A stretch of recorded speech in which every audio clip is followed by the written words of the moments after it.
Well, hello, and welcome everybody. How y'all doing today? Hopefully pretty good. Hopefully not a too bad of a first work day of the week.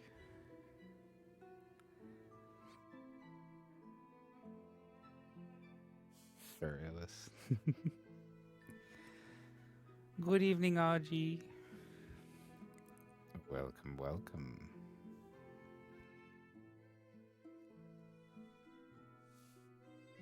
Let's see. But yeah. Hope y'all are doing good. Had a good weekend. You do anything exciting? Have any big events? I didn't really do much. Other than, Chaos Crew Saturday. And then just so much more Minecraft. But, yeah.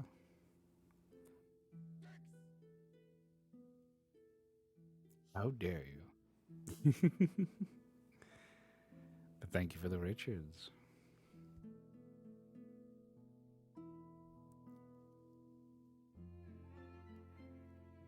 But yeah, so the only thing to note before we get into it is so I'm starting to add these stream reads as I'm putting them, which is essentially, if you've been around if you've been around, you already know. But if you're new, I read public domain books because right now I don't have, explicit permission to read something that's privately owned. And we are reading The Odyssey by Homer. And we've read up through book 14 or 13.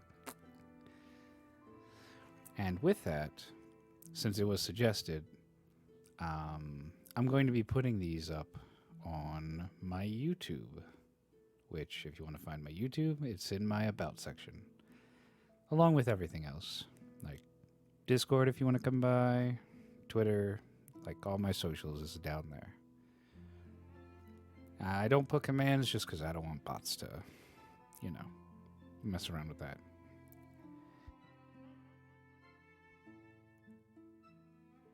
Play Monster Hunter and almost got a Devil Joe? Hell yeah. Get that angry bean. Wait, no, what was it? What do they call it? Isn't the Devil Joe like the angry pickle or something? I forget which one's like the angry pickle or something. Yeah, it is the pickle. Yeah. uh, yeah, Terminal Montage would highly recommend to anyone. If you haven't seen their animations, they're fucking hilarious, and would recommend them, 100%. And then went to the store today and got sandwiches for dinner and nearly avoided getting rained on. Well, you avoided most of it, which is good. Thank you for the lurk, more. Go enjoy doing whatever it is you're doing. I actually I got one of those mac and cheese things ready to bake from Costco, and oh my god, it's pretty pog.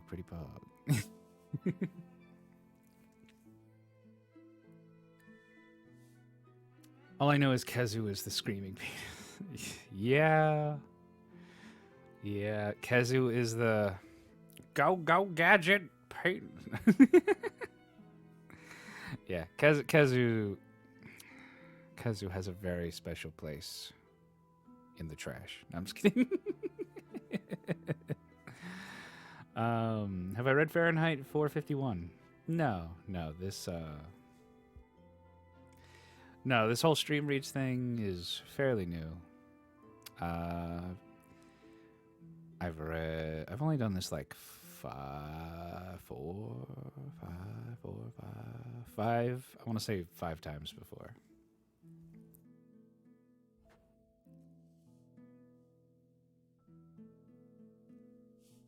Exactly, RG. Go go gadget erection. Kazoo activates. Um, but yeah, So I unfortunately I forgot to highlight one of the stream reads, and so once I do record that, I plan on posting all of them uh, on whenever that Friday, when like the Friday that you know, like because I do I do reads on Monday, and on Friday I plan on releasing those on YouTube. So that way, if you're here, you get it when it's live. Otherwise, you can always just go to YouTube and catch them there. Oh, you meant on my own time. Oh, okay. No, I don't think I have. I can't say I have.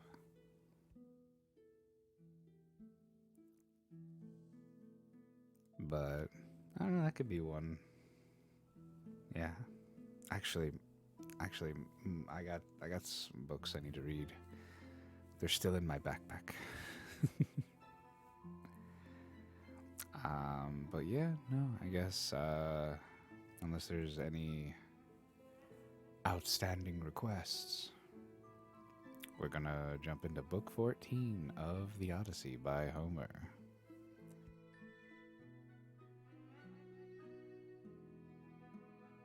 Get a little drinky first.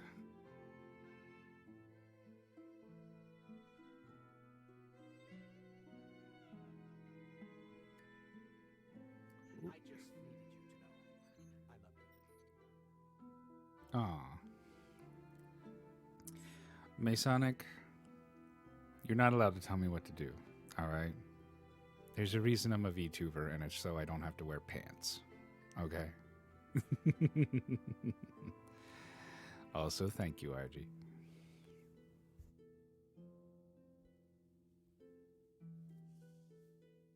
But anyway, let us begin in reading the Odyssey, Book 14.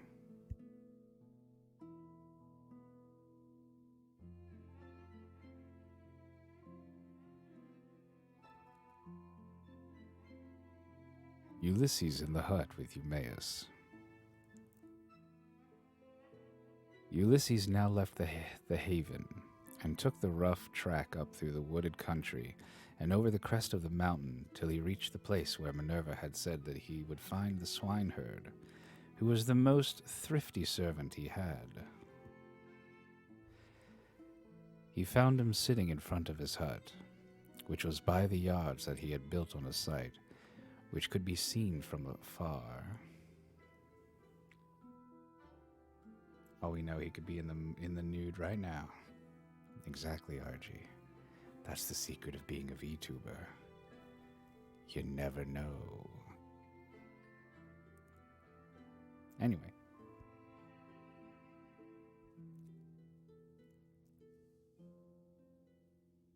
He had made them spacious and fair to see, with a free run for the pigs all around them.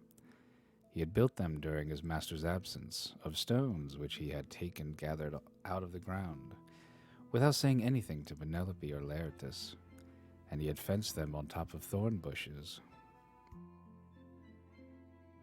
Hold up, my throat's being kind of weird. Hold up.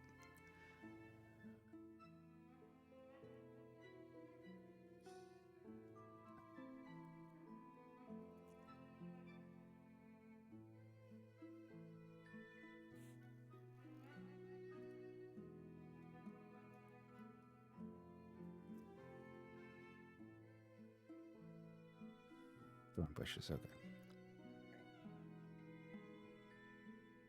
Outside the yard, he had run a strong fence of oaken posts, split and set pretty close together, while inside he had built 12 sties near one another for the sows to lie in.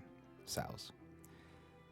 There were 50 pigs wallowing in each sty, all of them breeding sows, but the boars slept outside and were much fewer in number, for the suitors kept on eating them, and the swineherd had to send them the best he had continually.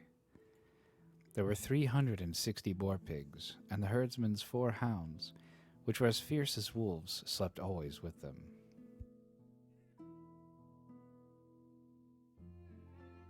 The swineherd was at that moment cutting out a pair of sandals from a good stout oxhide. 3 of his men were out herding the pigs in one place or another, and he had set the 4th to town with the boar that he had been forced to send the suitors that they might sacrifice it and have their fill of meat.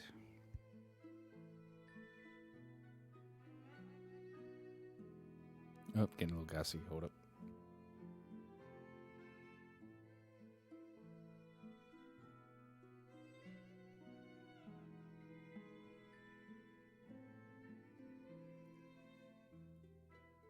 Let's see.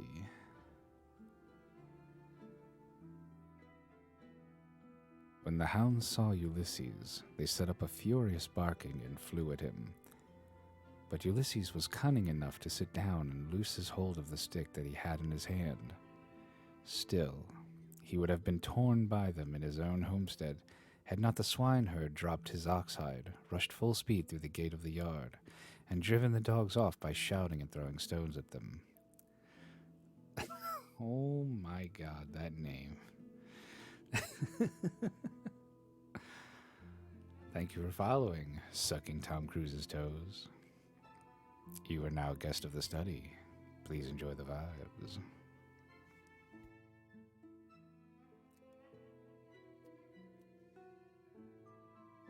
Full speed of the gate, yada yada, okay.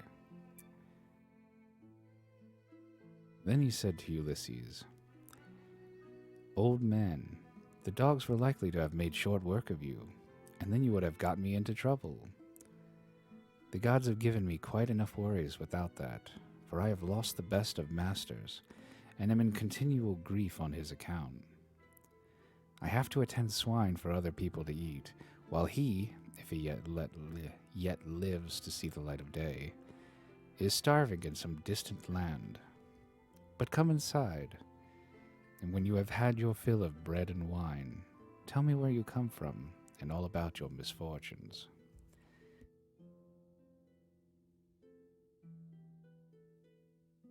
Aw, that's a cute, comfy emote. Yeah. Hold on, take a sip.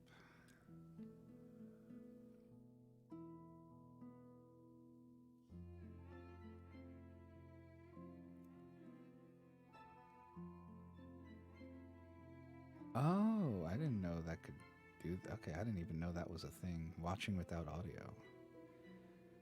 Okay.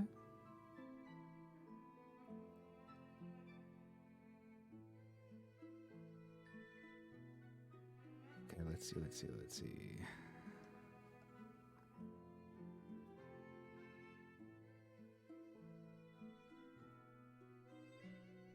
On this, the swineherd led the way into the hut and bade him sit down. He strewed a good thick bed of rushes upon the floor, and on top of this he threw the shaggy chamois skin, a great thick one, on which he used to get sleep by night. Ulysses was pleased at being made thus welcome, and said, "May Jove, sir, and the rest of the gods grant you your heart's desire in return for the kind way in which you have received me." To this you answered, "O swineherd, Eumaeus, stranger, though a still poor man should come here, it would not be right for me to insult him, for all strangers and beggars are from Jove."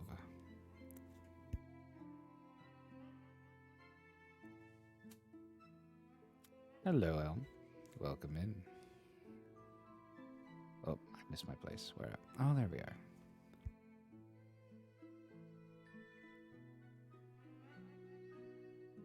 You must take what you can get and be thankful, for servants live in fear when they have young lords for their masters, and this is my misfortune now, for heaven has hindered the return of him, who would have been always good to me and given me something of my own. A house, a piece of land, a good-looking wife, and all else that a liberal master allows a servant who has worked hard for him, and whose labor the gods have prospered as they have mine in the situation which I hold. If my master had grown old here, he would have done great things by me, but he is gone, and I wish that Helen's whole race were utterly destroyed, for she has been the death of many a good man. It was this matter that took my master to Illis, the land of noble steeds, to fight the Trojans in the cause of King Agamemnon.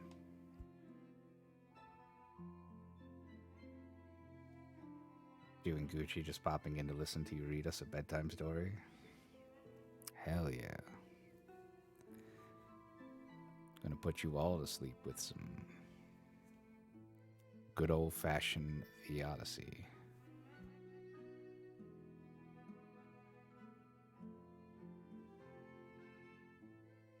As he spoke, he bound his girdle round him, and went to the sties where the young sucking pigs were penned. He picked out 2, which he brought back with him and sacrificed. He singed them, cut them up, and spitted them.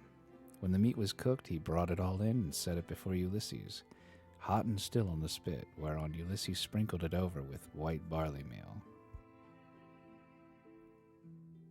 The swineherd then mixed wine in a bowl of ivy wood, and taking a seat opposite Ulysses, told him to begin.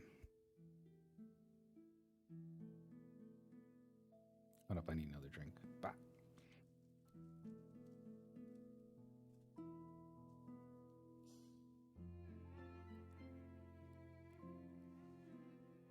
Fall to, stranger, said he, on a dish of servant's pork. The fat pigs have to go to the suitors, who eat them up without shame or scruple. But the blessed gods love not such shameful doings, and respect those who do what is lawful and right. Even the fierce freebooters who go raiding on other people's land, and Jove gives them their spoil. Even they, when they have filled their ships and got home again, live conscience-stricken and look fearfully for judgment. But some gods seem to have told these people that Ulysses is dead and gone. They will not, therefore, go back to their own homes and make their offers of marriage in the usual way, but waste his estate by force without fear or stint.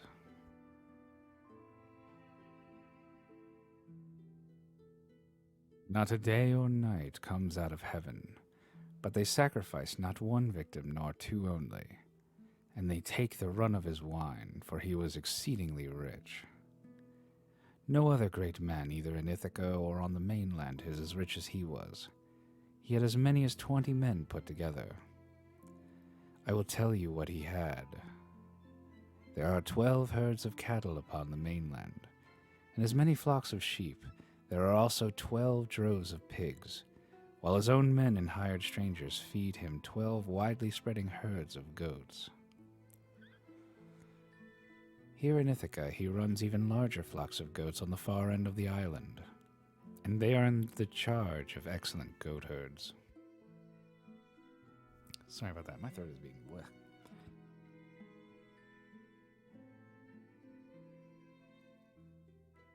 Aw, man. Hopefully you feel better. Have a good night.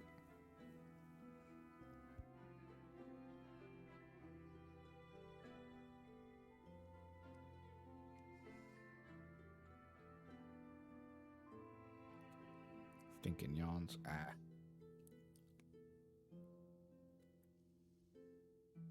Let's see. Okay, there we go.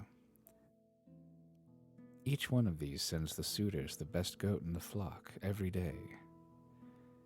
As for myself, I am in charge of the pigs that you see here, and I have to keep picking out the best I have and sending it to them.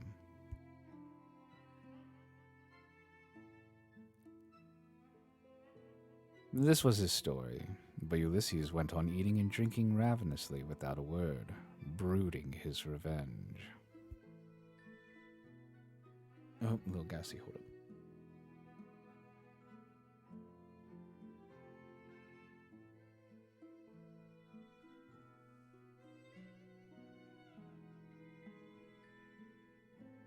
He had eaten enough and was satisfied.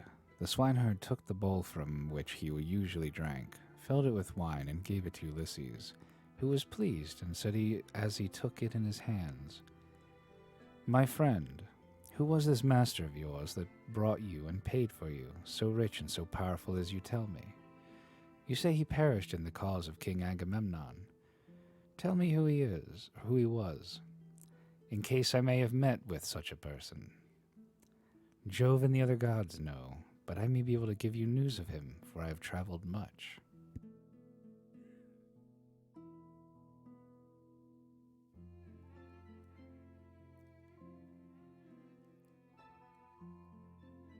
Eumaeus answered, "Old man, no traveler who comes here with news will get Ulysses' wife and son to believe his story. Nevertheless, tramps in want of a lodging keep coming with their mouths full of lies and not a word of truth. Everyone who finds his way to Ithaca goes to my mistress and tells her falsehoods, whereon she takes them in, makes much of them, and asks them all manner of questions, crying all the time as women will when they have lost their husbands.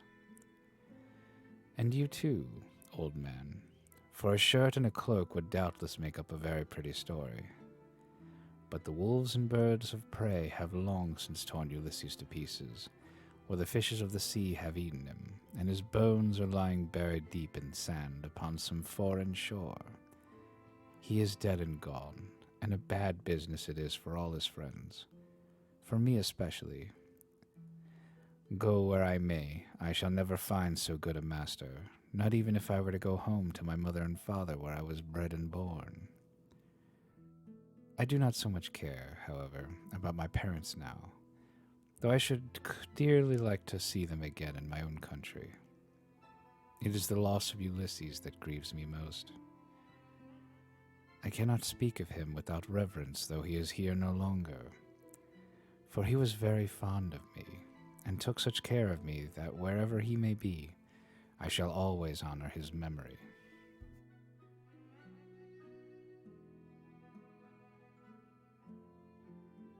"My friend," replied Ulysses,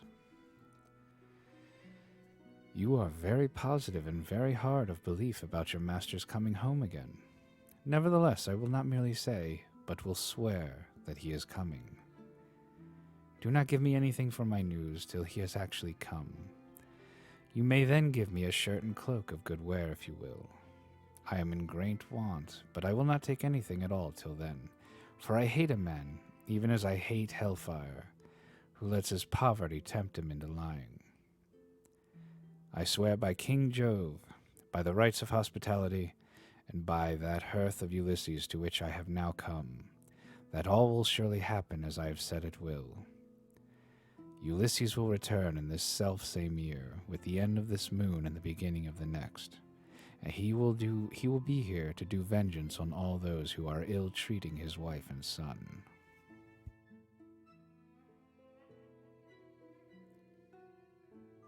To this you answered, "O swineherd Eumaeus, old man, you will neither get paid for bringing good news, nor will Ulysses ever come home. Drink your wine in peace and let us talk about something else.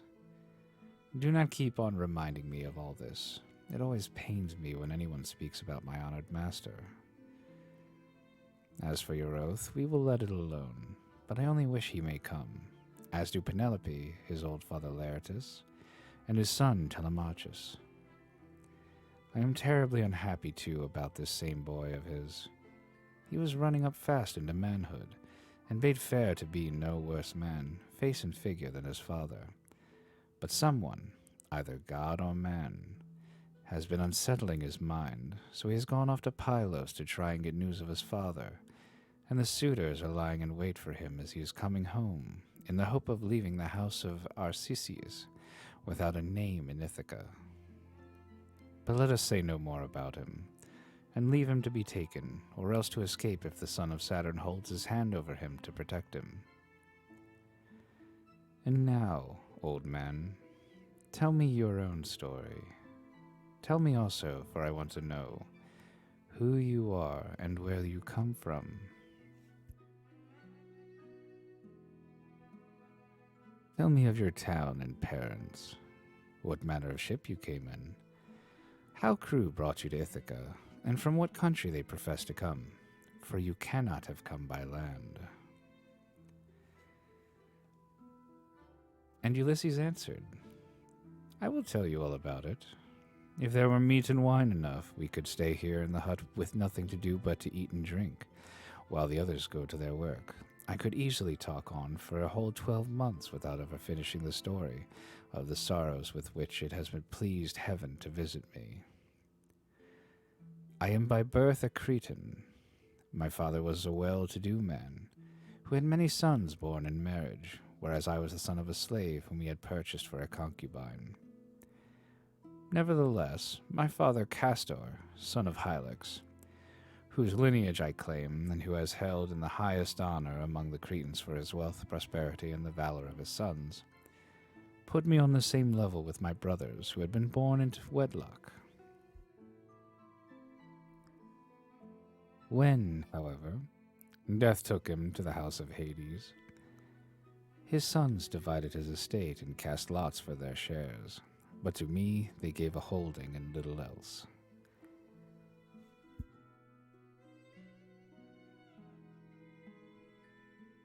Hold up, might get a little gassy.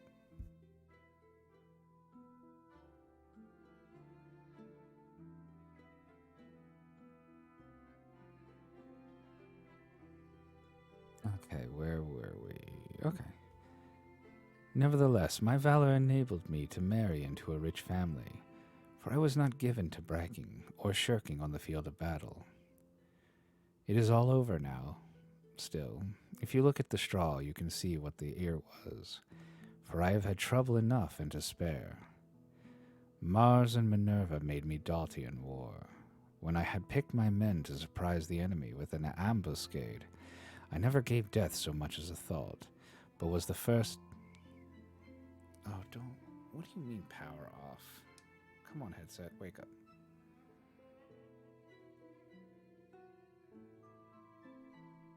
Okay, thank you, headset. Time to listen while you build? Hell yeah, Casey. Welcome me in.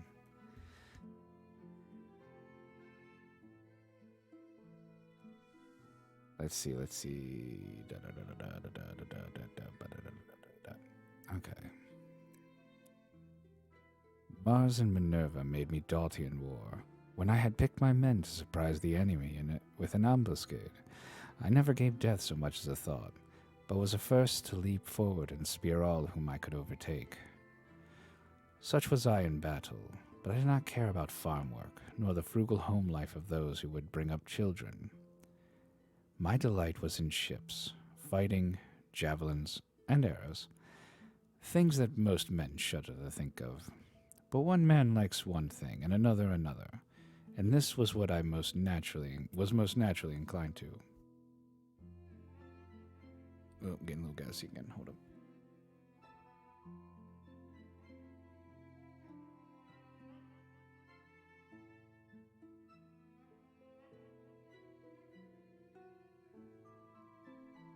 Okay, let's see. Before the Achaeans went to Troy, 9 times was I in command of men and ships on foreign service, and I amassed much wealth. I had my pick of the spoil in the first instance, and much more was allotted to me later on. My house grew apace, and I became a great man among the Cretans. But when Jove counseled that terrible expedition, in which so many perished, the people required me and Idomeneus to lead their ships to Troy, and there was no way out of it, for they insisted on our doing so. There we fought for 9 whole years.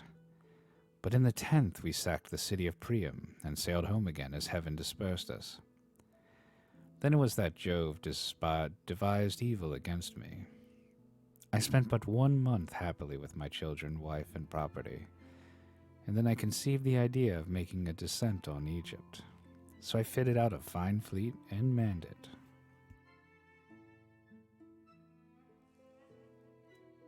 Oh, hold up. I hit the spacebar. Bah. Hold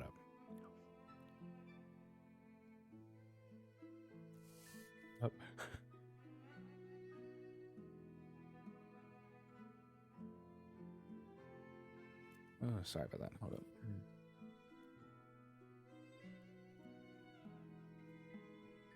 Okay, there we go. I had 9 ships, and the people flocked to fill them. For 6 days I and my men made feast, and I found them many victims both for sacrifice to the gods and for themselves. But on the 7th day we went on board and set sail from Crete with a fair north wind behind us, though we were going down a river.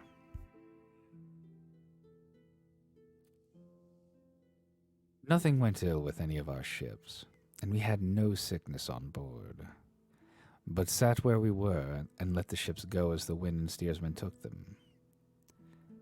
On the 5th day we reached the river Aegyptus.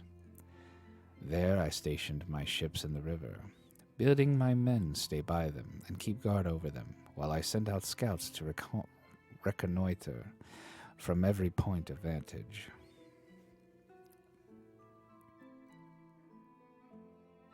But the men disobeyed my orders, took to their own devices, and ravaged the land of the Egyptians, killing the men, taking their wives and children captive.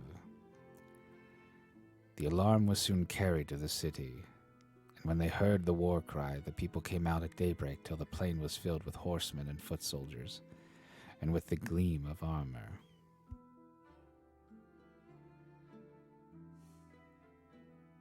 Then Jove spread panic among my men, and they would no longer face the enemy, for they found themselves surrounded. The Egyptians killed many of us, and took the rest alive to do forced labor for them. Jove, however, put it in my mind to do thus, and I wish I had died then and there in Egypt instead, for there was much sorrow in store for me.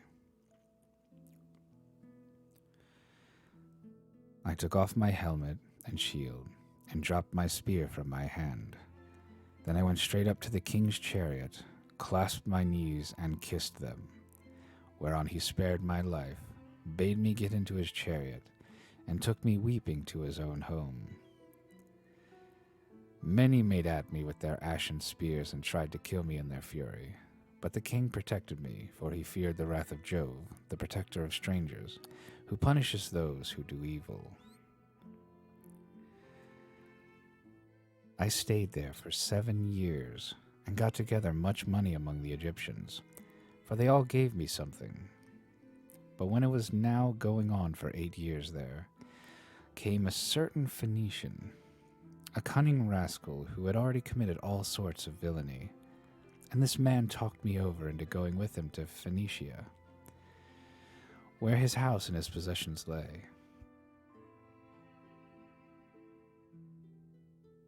I stayed there for a whole 12 months, but at the end of that time, when months and days had gone by till the same season had come round again, he set me on board of a ship bound for Libya, on a pretense that I was to take a cargo along with him to that place, but really that he might sell me as a slave and take the money I fetched. I suspected his intention, but went on board with him, for I could not help it. The ship ran before a fresh north wind till we had reached the sea that lies between Crete and Libya. There, however, Jove counseled their destruction, for as soon as we were well out from Crete, and could see nothing but sea and sky, he raised a black cloud over our ship, and the sea grew dark beneath it. Then Jove let fly with his thunderbolts, and the ship went round and was filled with fire and brimstone as the lightning struck it.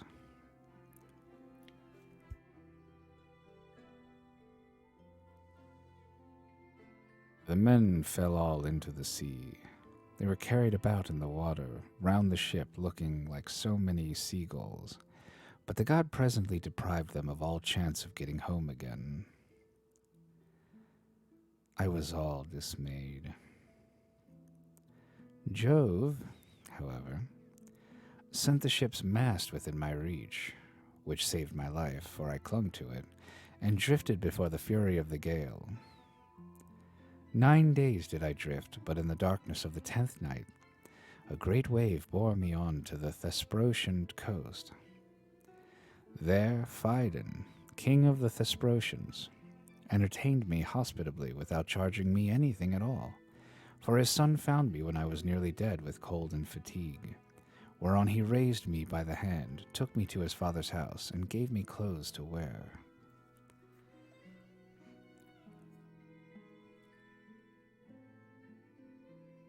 There it was that I heard news of Ulysses, for the king told me he had entertained him, and shown him much hospitality while he was on his homeward journey. He showed me also the treasure of gold and wrought iron that Ulysses had got together. There was enough to keep his family for 10 generations, so much had he left in the house of King Phaeton. But the king said Ulysses had gone to Dodona, that he might learn Jove's mind from the god's high oak tree, and know whether after so long an absence he should return to Ithaca openly or in secret. Moreover, the king swore in my presence, making drink offerings in his own house as he did so, that a ship by the waterside and the crew found that should take him to his own country.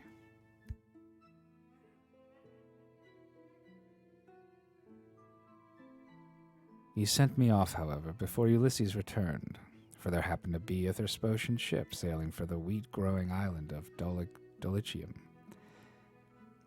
And he told those in charge of her to be sure and take me safely to King Acastus. Take a little drinky here.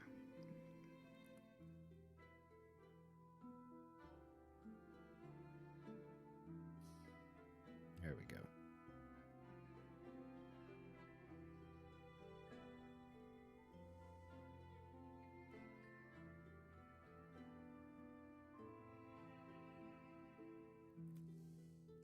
Let's see.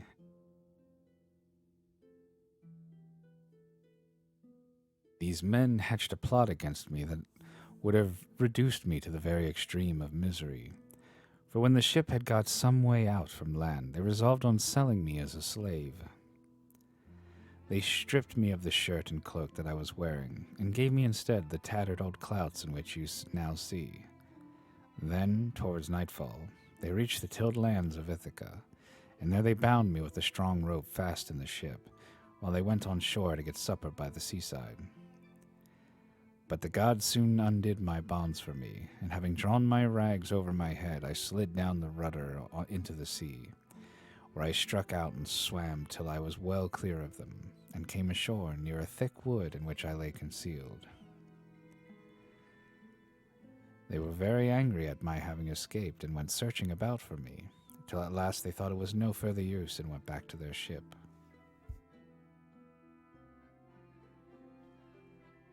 The gods, having hidden me thus easily, then took me to a good man's door, for it seems that I am not to die yet a while.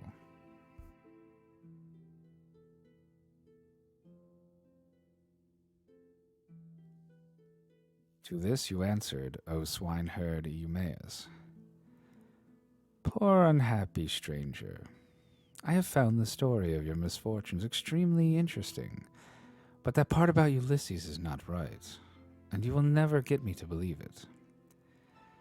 Why should a man like you go about telling lies in this way? I know all about the return of my master. The gods, one and all of them, detest him, or they would have taken him before Troy and let him die with friends and around him, when the days of his fighting were done. For then the Achaeans would have built a mound over his ashes, and his son would have been heir to his renown. But now the storm winds have spirited him away, we know not whither."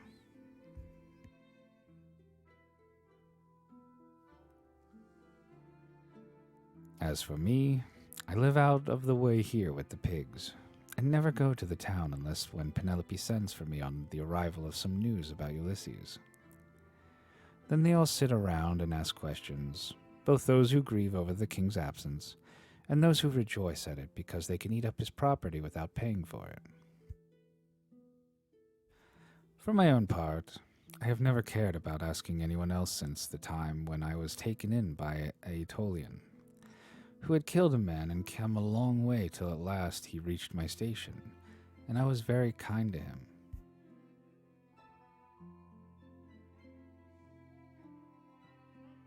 He said he had seen Ulysses with Idomeneus among the Cretans, refitting his ship, which had been damaged in a gale.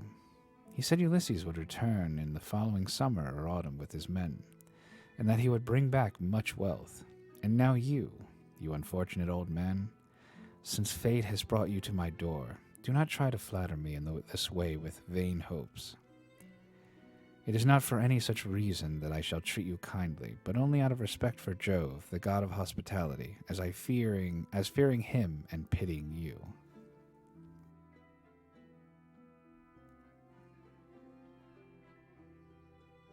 Ulysses answered, I see that you are of an unbelieving mind.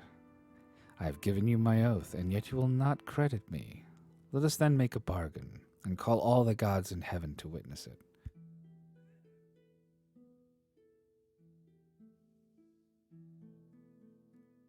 If your master comes home, give me a cloak and shirt of good wear, and send me to Dulichium, where I want to go.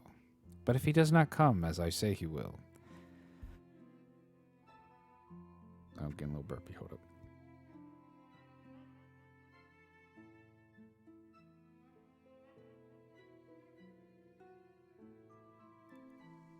Okay.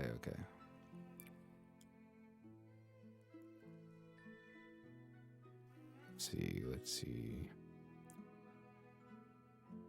But if he does not come as I say he will, set your men on to me, and tell them to throw me from yonder precipice, as a warning to tramps not to go on about the country telling lies.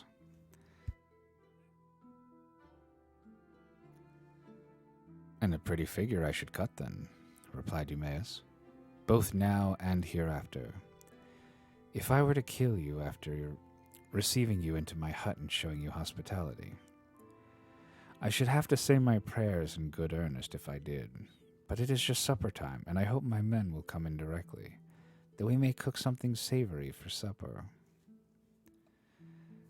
Thus did they converse, and presently the swineherds came up with the pigs, which were then shut up for the night in their sties, and a tremendous squealing they made as they were being driven into them.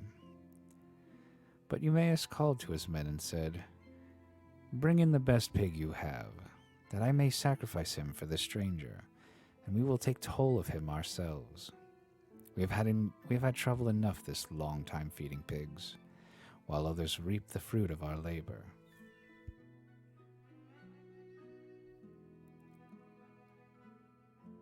On this he began chopping firewood, while the others brought in a fine, fat 5-year-old boar pig, and set it at the altar. Eumaeus did not forget the gods, for he was a man of good principles. So the first thing he did was to cut bristles from the pig's face and throw them into the fire, praying to all the gods as he did so that Ulysses might return home again. Then he clubbed the pig with a billet of oak, which he had kept back when he was chopping the firewood, and stunned it, while the others slaughtered and singed it. Then they cut it up, and Eumaeus began by putting raw pieces from each joint onto some of the fat. These he sprinkled with barley meal, and laid upon the embers. They cut the rest of the meat up small, put the pieces upon the spits, and roasted them till they were done. When they had taken them off the spits, they threw them onto the dresser in a heap. The swineherd, who was a most equitable man, then stood up to give everyone his share.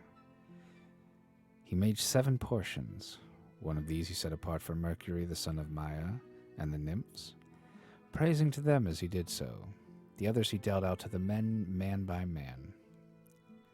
He gave Ulysses some slices cut lengthways down the loin as a mark of a special honor, and Ulysses was much pleased.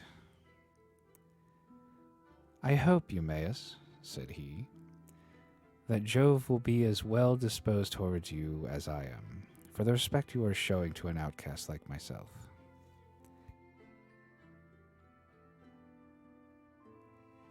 To this you answered, O swineherd Eumaeus. Eat, my good fellow, and enjoy your supper, such as it is. God grants this, and withholds that, just as he thinks right, for he can do whatever he chooses. As he spoke, he cut off the first piece and offered it as a burnt sacrifice to the immortal gods. Then he made them a drink offering, put the cup in the hands of Ulysses, and sat down to his own portion. Mesolius brought them their bread, the swineherd that brought this man on his own account from among the Taphians during his master's absence, and had paid for him with his own money without saying anything either to his mistress or Laertes. They then laid their hands upon the good things that were before them, and when they had enough to eat and drink, Mesolius took away what was left of the bread, and they all went to bed after having made a hearty supper.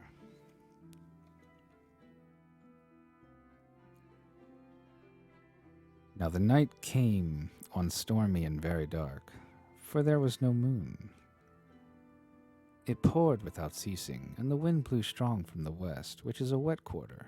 So Ulysses thought he would see whether Eumaeus, in the excellent care that he took of him, would take off his own cloak and give it to him, or make one of his men give him one. "Listen to me," said he, "Eumaeus and the rest of you. When I have said a prayer, I will tell you something. It is the wine that makes me talk in this way. Wine will make me even a wise man fall to singing. It will make him chuckle and dance and say many a word that he had better leave unspoken. Still, as I have begun, I will go on.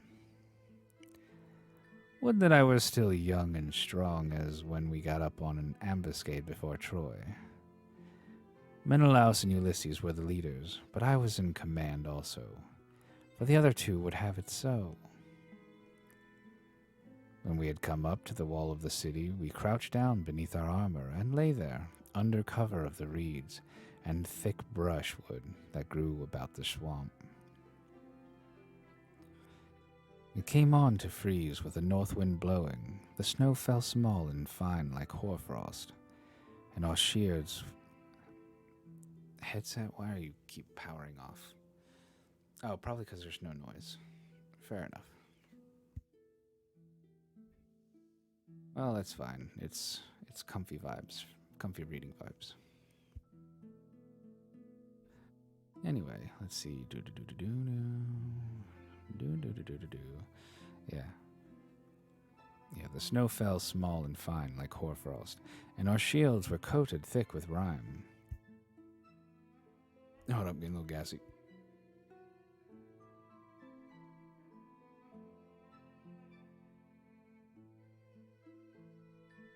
Okay. Let's see. The others had all got cloaks and shirts, and slept comfortably enough with their shields about their shoulders. But I had carelessly left my cloak behind me, not thinking that I should be too cold. I had gone off in nothing but my shirt and shield. When the night was 2/3 through and the stars had shifted their places, I nudged Ulysses, who was close to me, with my elbow, and he at once gave me his ear. "Ulysses," said I, "this cold will be the death of me, for I have no cloak. Some god fooled me into setting off with nothing on but my shirt, and I do not know what to do." Ulysses, who was as crafty as he was valiant, hit upon the following plan. "Keep still," said he in a low voice, "or the others will hear you." Then he raised his head on his elbow. "My friends," said he, "I have had a dream from heaven in my sleep. We are a long way from the ships. I wish someone would go down and tell Agamemnon to send us up more men at once." On this thou son of Andremon threw off his cloak and set out running to the ships, whereon I took the cloak and lay in it comfortably enough till morning. Would that I were still young and strong as I was in those days, for then some one of you swineherds would give me a cloak, both out of goodwill and for the respect due to a brave soldier. But now people look down upon me because my clothes are shabby. And Eumaeus answered, "Old men, you have told us an excellent story, and have said nothing so far but what is quite satisfactory. For the present, therefore, You shall want neither clothing nor anything else that a stranger in distress may reasonably expect. But tomorrow morning, you have to shake your own or old rags about your body again, for we have not many spare cloaks nor shirts up here, but every man has only one.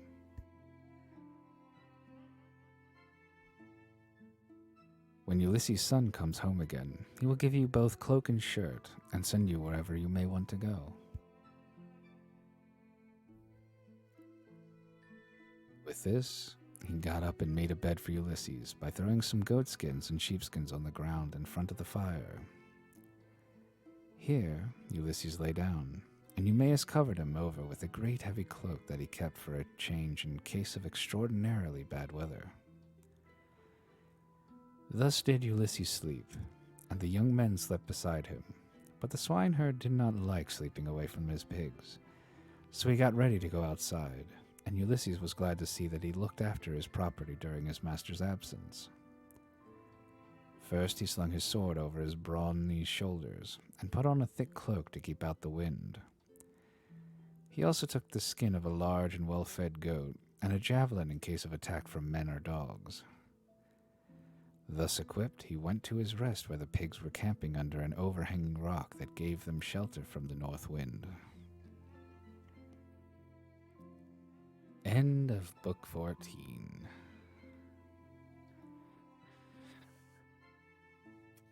Alright.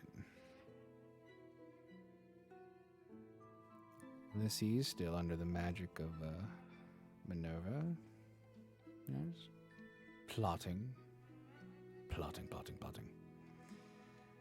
But yeah. Give me a little drinky real quick.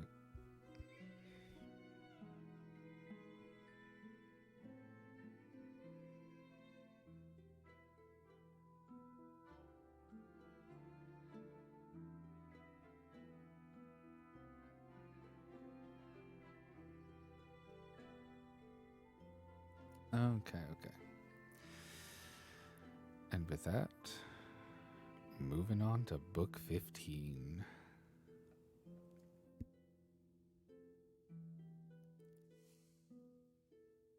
Minerva summons Telemachus from Lacedaemon. He meets with Theoclymenus at Pylos and brings him to Ithaca.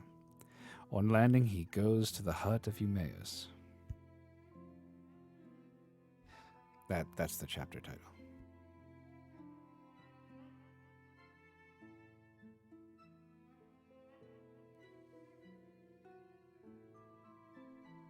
But Minerva went to the fair city of Lacedaemon to tell Ulysses' son that he was to return at once. She found him and Pisistratus sleeping in the forecourt of Menelaus' house. Pisistratus was fast asleep, but Telemachus could get no rest all night for thinking of his unhappy father. So Minerva went close up to him and said, "Telemachus, you should not remain so far away from home any longer, nor leave your property with such dangerous people in your house. They will eat up everything you have among them, and you will have been on a fool's errand. Ask Menelaus to send you at home at once, if you wish to find your excellent mother still there when you get back. Her father and brothers are already urging her to marry Eurymachus, who has given her more than any of the others, and has been greatly increasing his wedding presents. I hope nothing valuable may have been taken from the house in spite of you, but you know what women are. They always want to do the best they can for the man who marries them, and never give another thought to the children of their first husband, nor to their father, either when he is dead and done with. Go home, therefore, and put everything in charge of the most respectable woman servant that you have, until it shall please heaven to send you a wife of your own."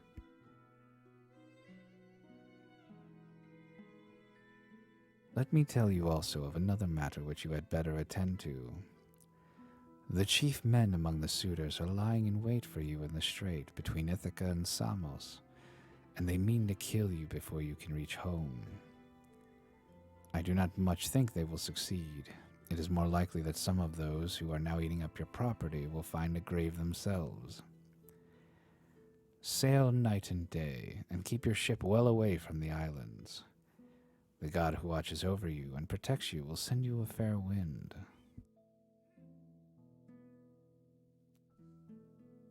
As soon as you get to Ithaca, send your ship and men on to the town, but yourself go straight to the swineherd, who has charge of your pigs.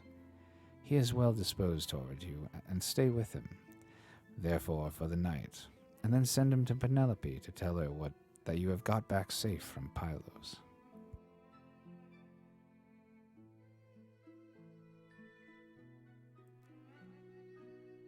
She went back to Olympus, but Telemachus stirred Pisistratus with his heel to rouse him, and said, "Wake up, Pisistratus, and yoke the horses to the chariot, for we must set off home." Oh, getting a little gassy, hold up.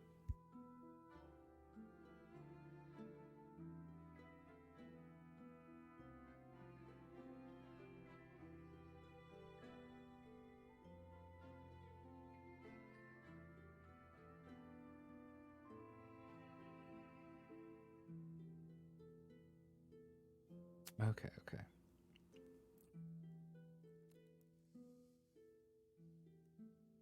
Let's see, where were we?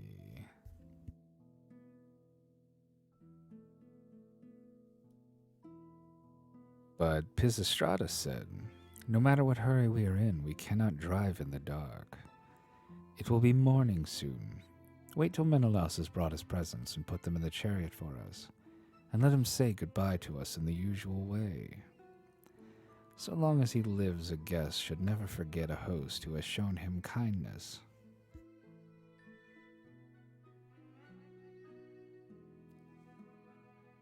As he spoke, day began to break, and Menelaus, who had already risen, leaving Helen in bed, came towards them.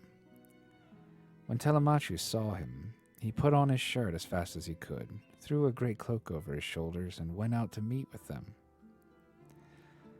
"Menelaus," said he, "let me go back now to my own country, for I want to get home." And Menelaus answered, "Telemachus, if you insist on going, I will not detain you. I do not like to see a host either too fond of his guest or too rude to him. Moderation is best in all things, and not letting a man go when he wants to do so is as bad as telling him to go if he would like to stay. One should treat a guest well as long as he is in the house, and speed him when he wants to leave it. Wait, then, till I can get your beautiful presents into your chariot, until you have yourself seen them. I will tell the women to prepare a sufficient dinner for you of what there may be in this house. It will be at once more proper and cheaper for you to get your dinner before setting out on such a long journey. If, moreover, you have a fancy for making a tour in Hellas or in the Peloponnese, I will yoke my horses and will conduct you myself through all our principal cities. No one will send us away empty-handed. Everyone will give us something, a bronze tripod, a couple of mules, or a gold cup."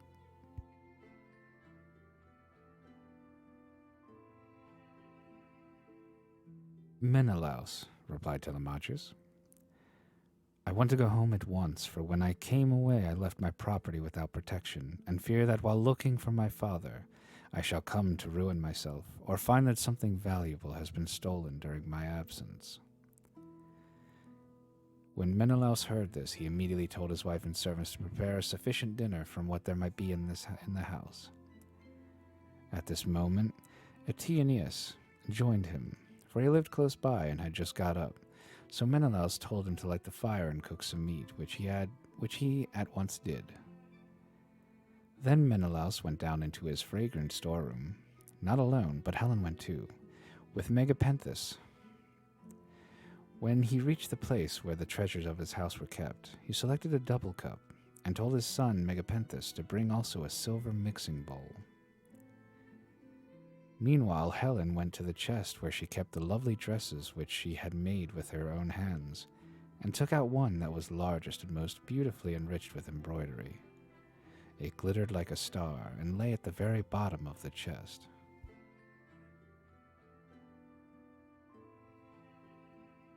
Then they all came back through the house again, till they got to according to your desire. Oh no, they got through the house again till they got to Telemachus, and Menelaus said, Telemachus, may Jove, the mighty husband of Juno, bring you safely home, according to your desire. I will now present you with the finest and most precious piece of plate in all of my house. It is a mixing bowl of pure silver except the rim, which is inlaid with gold, and it is the work of Vulcan. Drinking out of cups. Phaedamus, king of the Sidonians, made me a present of it in the course of a visit that I paid him while I was on my return home. I should like to give it to you. More, thank you for the stretch. Yeah.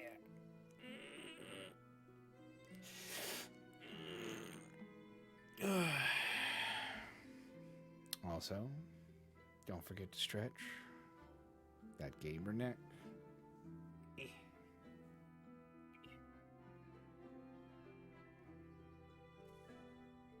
No stiffies on stream. You wouldn't want to get me banned, would you? Also, thanks for the hydrate.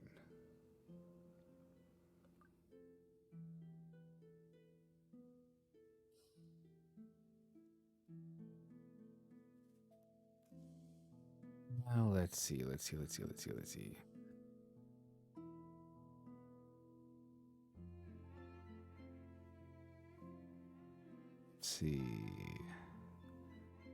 With these words, he placed the double cup in the hands of Telemachus, while Megapenthus brought the beautiful mixing bowl and set it before him.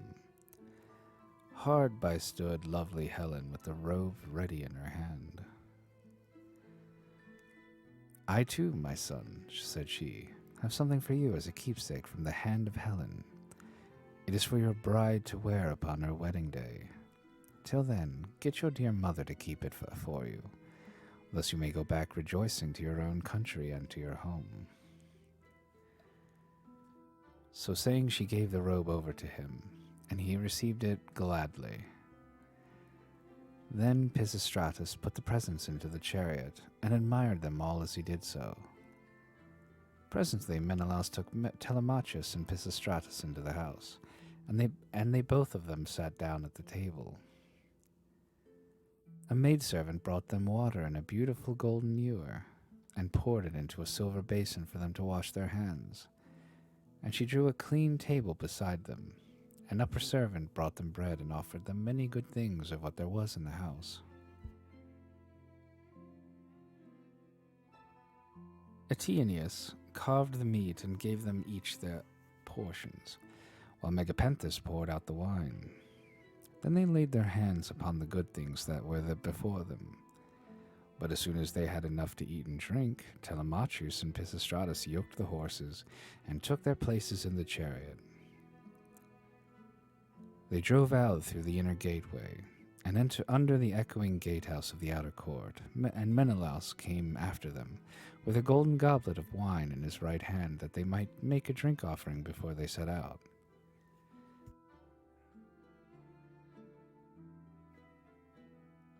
He stood in front of the horses and pledged them, saying, Farewell to both of you, seeing that you tell Nestor how I have treated you, for he was as kind to me as any father could be while we Achaeans were fighting before Troy. We will be sure, sir, answered Telemachus, to tell him everything as soon as we see him. I wish I were as certain of finding Ulysses returned when I get back to Ithaca, that I might tell him of the very great kindness you have shown me, and of the many beautiful presents I am taking with me.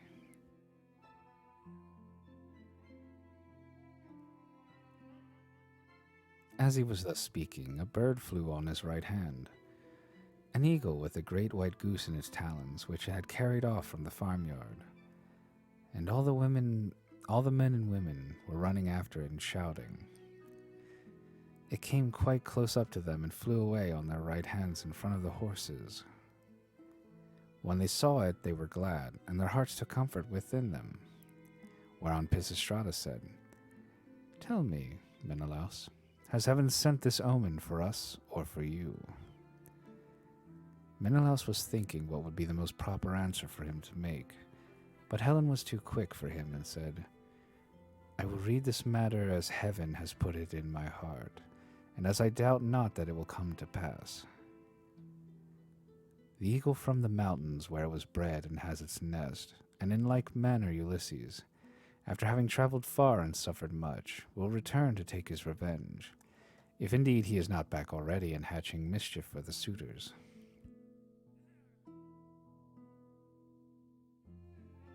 "May Jove so grant it," replied Telemachus. "If it should prove to be so, I will make vows to you as though you were a god, even when I am at home."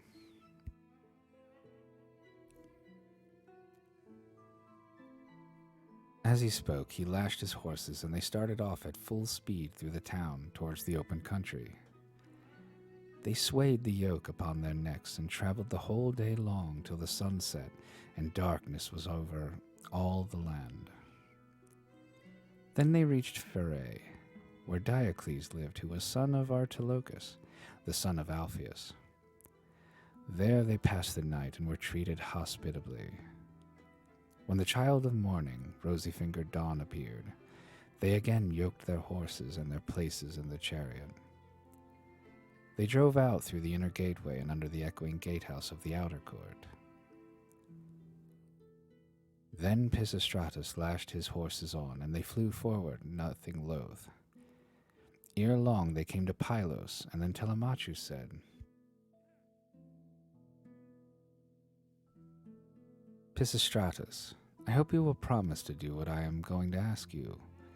You know our fathers were old friends before us. Moreover, we are both of an age, and this journey has brought us together still more closely. Do not, therefore, take me past my ship, but leave me there. For if I go to your father's house, he will try to keep me in the warmth of his goodwill towards me, and I must go home at once." Pisistratus thought he should do as he was asked, and in the end he deemed it best to turn his horses towards the ship, and put Menelaus's beautiful presents of gold and raiment in the stern of the vessel.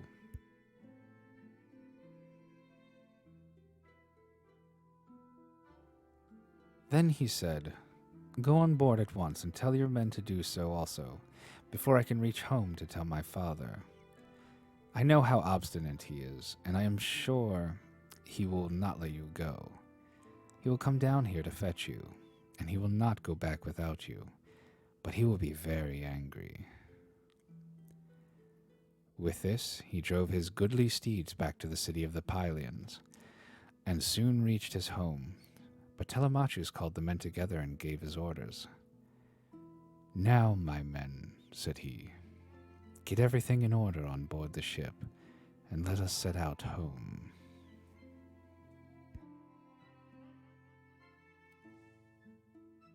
Thus did he speak, and they went on board even as he had said. But as Telemachus was thus busied, praying and sacrificing to Minerva in the ship's stern, there came to him a man from a distant country, a seer, who was flying from Argos because he had killed a man. He was descended from Melampus, who used to live in Pylos, the land of sheep. He was rich and owned a great house, but he was driven into exile by the great and powerful king Neleus. Neleus seized his goods and held them for a whole year, during which he was a close prisoner in the house of King Phylaces, and in much distress of both mind on account both on account of the daughter of Neleus, and because he was haunted by a great sorrow that dread Erinnys had laid upon him. In the end, however, he escaped with his life, drove the cattle from Phylace to Pylos, avenged the wrong that had been done to him, and gave the daughter of Neleus to his brother.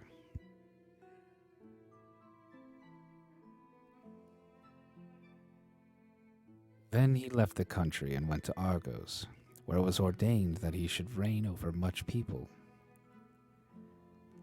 There he married, established himself, and had two famous sons, Antiphates and Mantius. Antiphates became father of Oicleus, and Oicleus of Amphiaraus, who was dearly loved both by Jove and by Apollo. But he did not live to old age, for he was killed in Thebes by reason of a woman's gifts. His sons were Alcmaeon and Amphilochus. Mantius, the other son of Melampus, was father to Polyphetes and Cletus. Aurora, throned in gold, carried off Cletus for his beauty's sake, that he might dwell among the immortals. But Apollo made Polyphetes the greatest seer in the whole world now that Amphiaraus was dead. He quarreled with his father and went to live in Hyperesia, where he remained and prophesied for all men.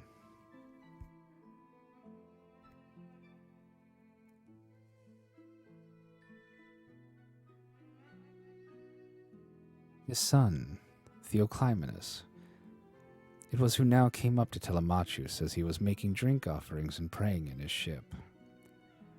"Friend," said he, "now that I find you sacrificing in this place, I beseech you by your sacrifices themselves, and by the God to whom you make them, I pray you also by your own head and by those of your followers, tell me the truth and nothing but the truth.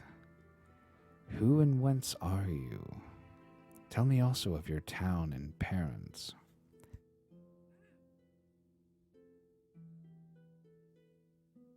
Telemachus said, "I will answer you quite truly. I am from Ithaca, and my father is Ulysses, as surely as that he ever lived. But he has come to some miserable end. Therefore I have taken the ship and got my crew together to see if I can hear any news of him, for he has been away a long time." "I too," answered Theoclymenus, "am an exile, for I have killed a man of my own race. He has many brothers and kinsmen in Argos, and they have great power among the Argives. I am flying to escape death at their hands, and am thus doomed to be a wanderer on the face of the earth. I am your suppliant. Take me, therefore, on board your ship, that they may not kill me, for I know they are in pursuit."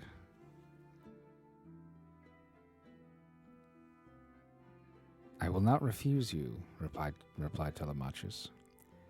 "If you wish to join us, come therefore, and in Ithaca we will treat you hospitably according to what we have."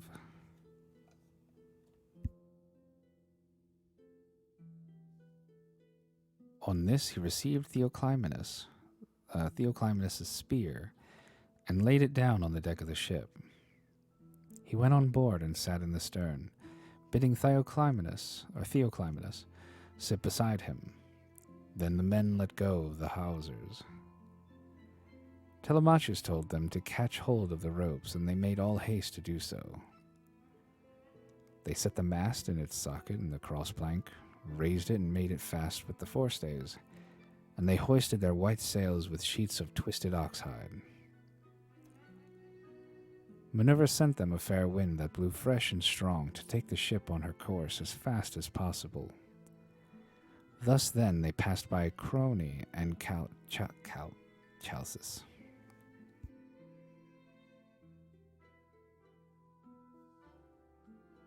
Presently the sun set and darkness was over all the land. The vessel made a quick passage to Phae and thence on to Illis, where the Epeans rule. Telemachus then headed her for the flying islands, wondering within himself whether he should escape death or should be taken prisoner.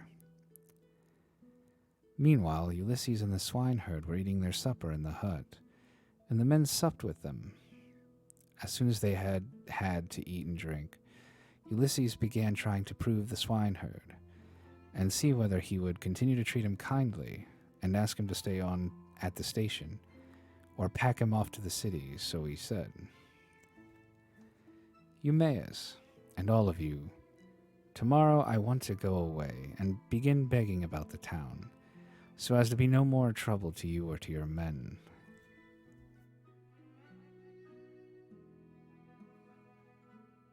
Give me your advice, therefore, and let me have a good guide to go with me, and show me the way.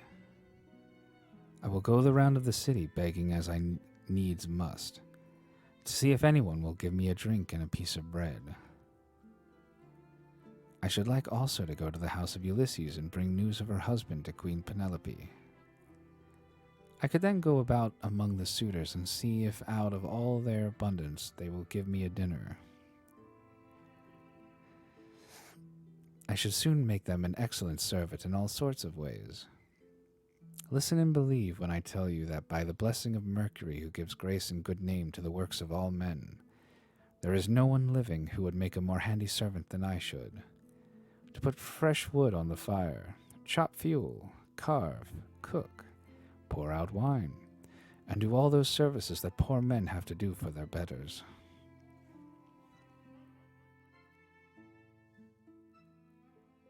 The swineherd was very much disturbed when he heard this. Heaven help me, he exclaimed. Whatever can have put such a notion as that into your head? If you go near the suitors, you will be undone to a certainty, for their pride and insolence reach the very heavens. They would never think of taking a man like you for a servant. Their servants are all young men, well-dressed, wearing good cloaks and shirts, with well-looking faces, and their hair always tidy. The tables are kept quite clean and are loaded with bread, meat, and wine. Stay where you are, then. You are not in anybody's way. I do not mind your being here. No more do any of the others. And when Telemachus comes home, he will give you a shirt and cloak and will send you wherever you want to go.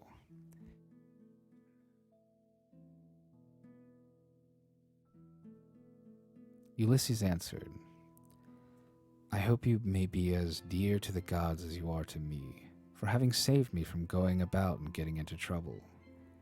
There is nothing worse than being always on the tramp. Still, when men have once got low down in the world, they will go through a great deal on behalf of their miserable bellies. Since, however, you press me to stay here and await the return of Telemachus, tell me about Ulysses' mother, and his father whom he left on the threshold of old age when he set out for Troy. Are they still living, or are they already dead and in the house of Hades?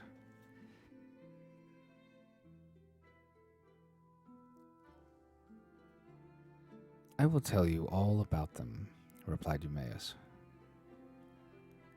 Laertes is still living and prays heaven to let him depart peacefully in his own house, for he is terribly distressed about the absence of his son, and also about the death of his wife, which grieved him greatly and aged him more than anything else did.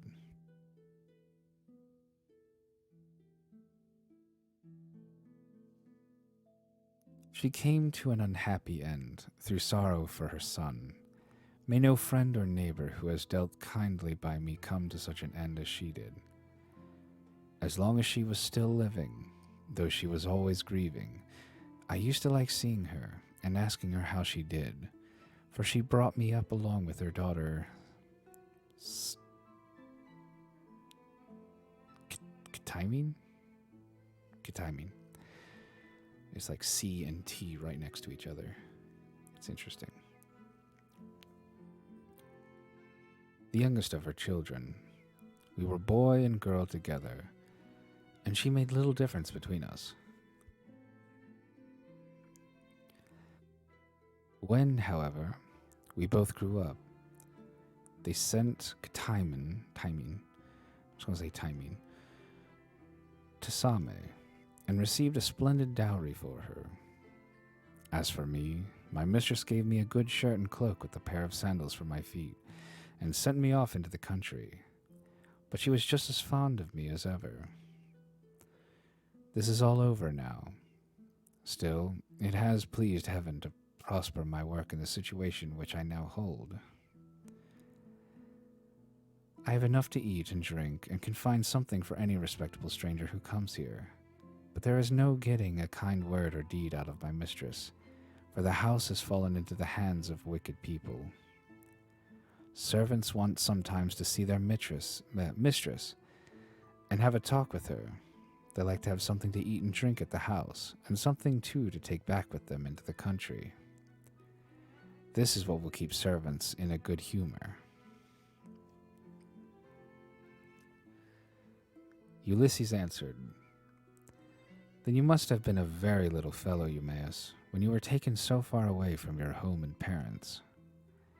Tell me, and tell me true, was the city in which your father and mother lived sacked and pillaged, or did some enemies carry you off when you were alone tending sheep or cattle, ship you off here, and sell you for whatever your masters gave them?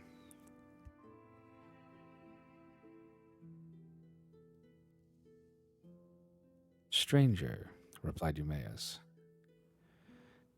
Oh, thank you for the stretch. Drinking out of cups. Being a bitch.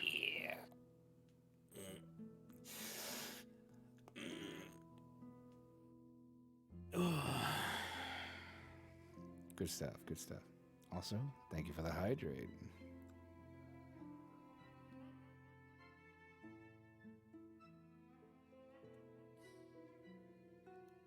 All right.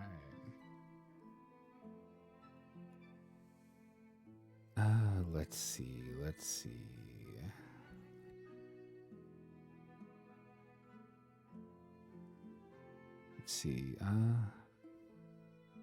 Stranger, replied Eumaeus. As regards your question, sit still, make yourself comfortable, drink your wine, and listen to me. Gotta water the lich, make sure he grows big and strong. Fair enough, Elm, fair enough.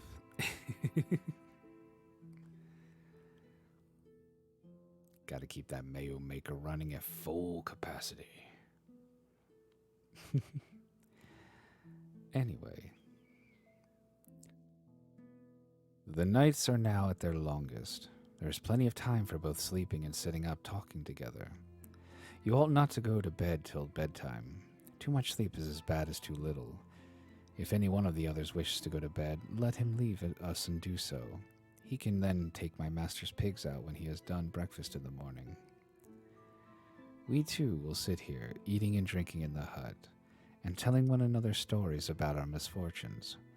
For when a man has suffered much and been buffeted about in the world, he takes pleasure in recalling the memory of sorrows that have long gone by. As regards for your question, then my tale is as follows. Keep 'em moist and nourished? Exactly, Juizel, exactly. Gotta keep it hydrated. Anyway.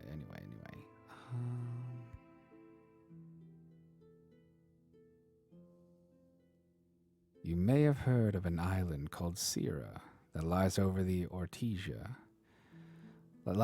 above Ortesia, where the land begins to turn round and look in another direction. It is not very thickly peopled, but the soil is good, with much pasture fit for cattle and sheep, and it abounds with wine and wheat. Dearth never comes there, nor are the people plagued by any sickness. But when they grow old, Apollo comes with Diana and kills them with his painless shafts. It contains 2 communities, and the whole country is divided between these 2. My father, Ctesias, son of Ormenus, a man comparable to the gods, reigned over both. Now to this place there came some cunning traders from Phoenicia, for the Phoenicians are great mariners, in a ship which they had freighted with gewgaws? Yeah, I guess gewgaws of all kinds. There happened to be a Phoenician woman in my father's house, very tall and comely, and an excellent servant. These scoundrels got hold of her one day when she was washing near their ship, seduced her, and cajoled her in ways that no woman can resist, no matter how good she may be by nature. The man who had seduced her asked her who she was and where she came from, and on this she told him her father's name. "I come from Sidon," said she, "and am daughter to Erebus, a man rolling in wealth. One day, as I was coming into the town from the country, some Taphian pirates seized me and took me here over the sea, where they sold me to the man who owns this house, and he gave them their price for me.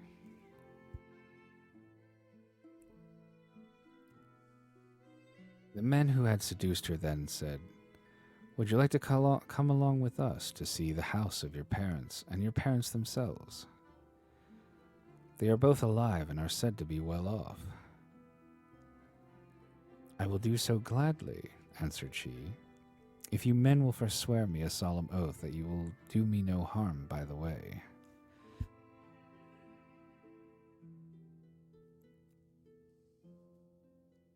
They all swore as she told them, and when they had completed their oath, the woman said, 'Hush, and if any of your men meets me in the street or at the well, do not let him speak to me, for fear someone should go and tell my master, in which case he would suspect something. He would put me in prison and would have all of you murdered. Keep your own counsel, therefore, buy your merchandise as fast as you can, and send me word when you have done loading. I will bring as much gold as I can lay my hands on, and there is something else also that I can do towards paying my fare. I am nurse to the son of the good man of the house, a funny little fellow, just able to run about. I will carry him off in your ship, and you will get a great deal of money for him if you take him, and sell him in foreign parts.'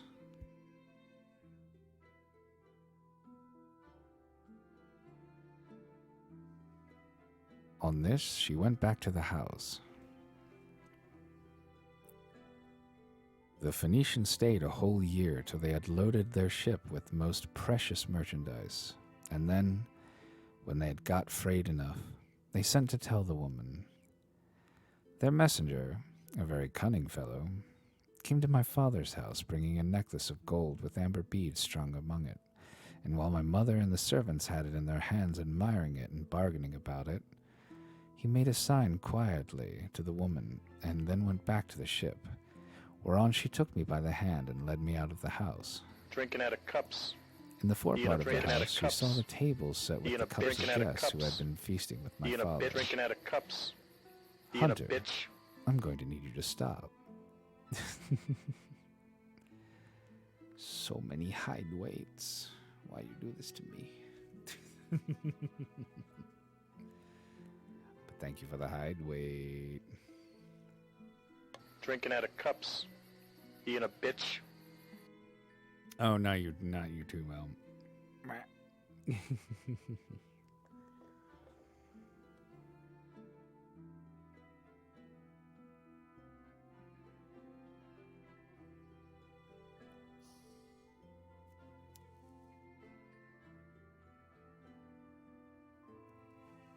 Gonna go to bed, you drink, keep vocal cords moist.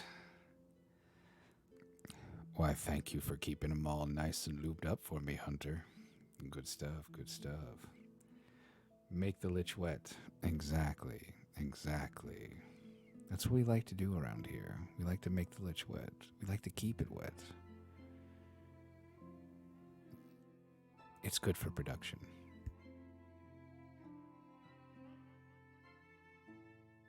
In any case, let us see, where was I?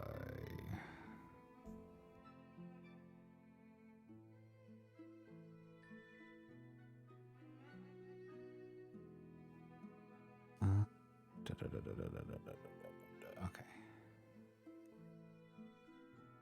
In the forepart of the house, she saw the tables set with the cups of guests who had been feasting with my father, as being in attendance on him. These were now all gone to a meeting of the public assembly, so she snatched up 3 cups and carried them off in the bosom of her dress.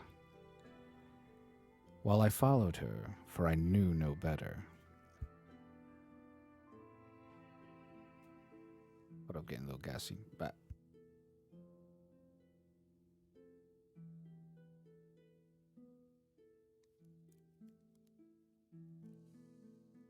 okay, here we go.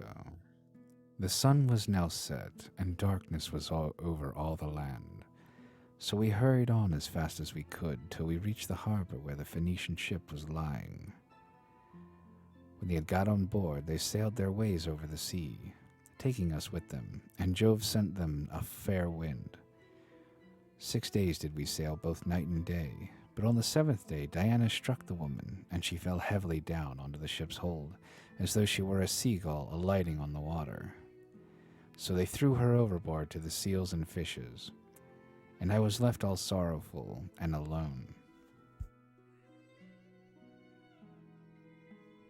Presently, the winds and waves took the ship to Ithaca, where Laertus gave sundry of his chattels for me, and thus it was that ever I came to set eyes upon this country.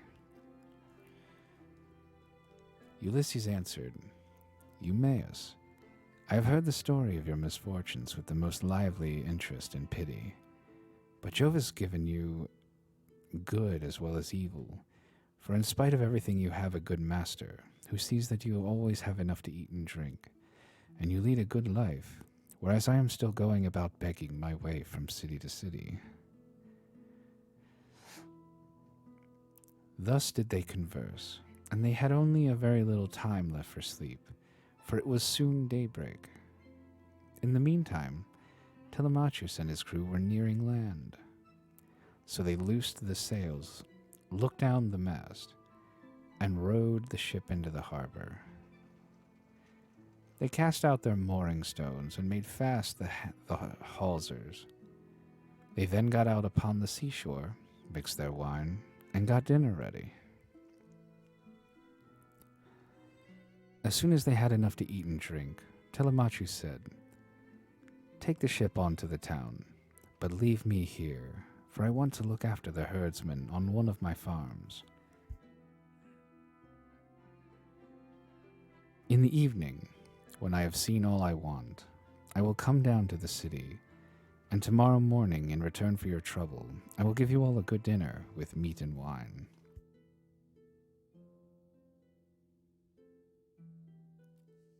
Then Theoclymenus said, And what, my dear young friend, is to become of me? To whose house, among all your chief men, am I to repair? Or shall I go straight to your own house and to your mother? At any other time, replied Telemachus, I should have bidden you go to my own house, for you would find no want of hospitality. At the present moment, however, you would not be comfortable there, for I shall be away, and my mother will not see you. She does not often show herself even to the suitors, but sits at her loom weaving in an upper chamber, out of their way. But I can tell you a man whose house you can go to. I mean Eurymachus, the son of Polybus, who is held in the highest estimation by everyone in Ithaca. He is much the best man and the most persistent wooer of all those who are paying court to my mother and trying to take Ulysses' place. Jove, however, in heaven alone knows whether or not they will come to a bad end before the marriage takes place.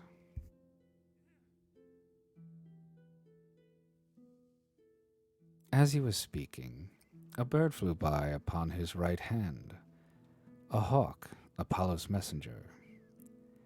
It held a dove in its talons, and the feathers, as it tore them off, fell to the ground midway between Telemachus and the ship.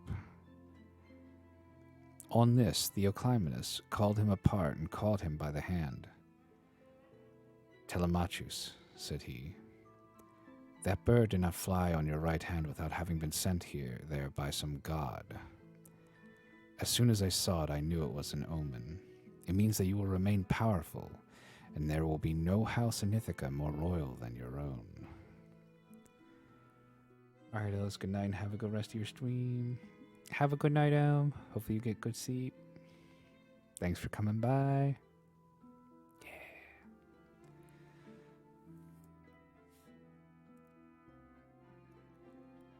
It's XIV.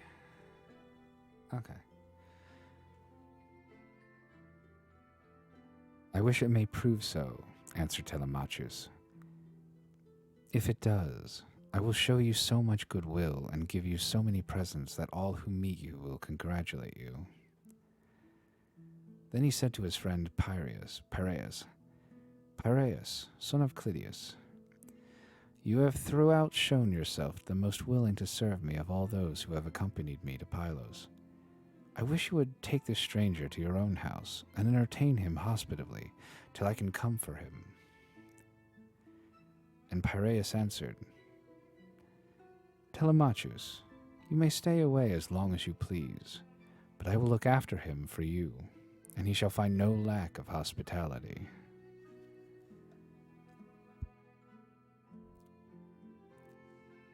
As he spoke, he went on board, and bade the others to do so also, and loosed the hawsers, so they took their places in the ship. But Telemachus bound on his sandals, and took a long and doughty spear, with a head of sharpened bronze from the deck of the ship. Then they loosed the hawsers, thrust the ship off from land, and made on towards the city as they had been told to do, while Telemachus strode on as fast as he could, till he reached the homestead where his countless herds of swine were feeding, and where dwelt the excellent swineherd, who was so devoted a servant to his master. End Book 15.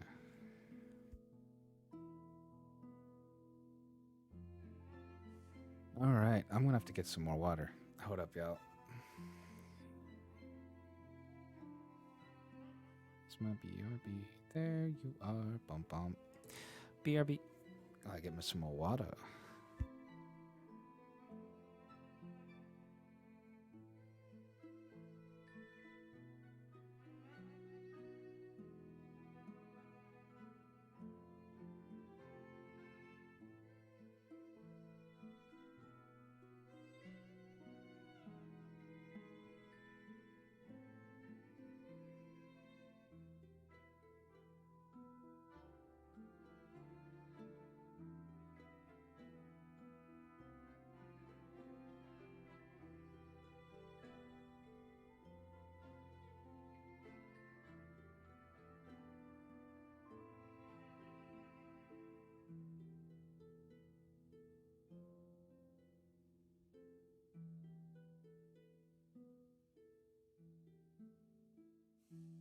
All right, I am back, everybody.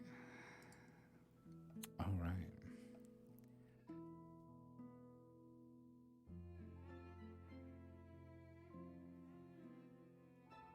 How y'all holding up?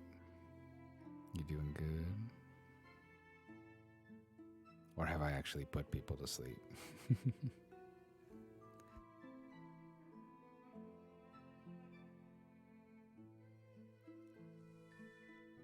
Okay, let's see.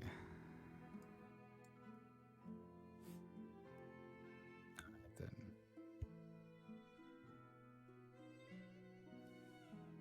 With that, we shall begin our final book of tonight. Book 16. Titled Ulysses Reveals Himself to Telemachus.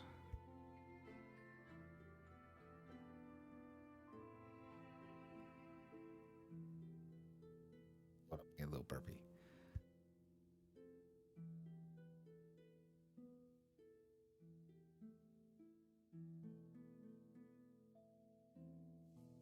Okay. Okay.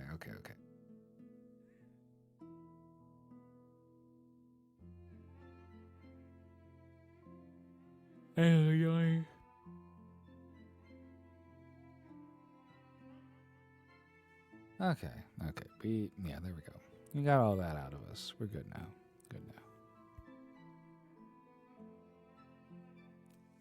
Anyway, beginning Book 16 of the Odyssey by Homer.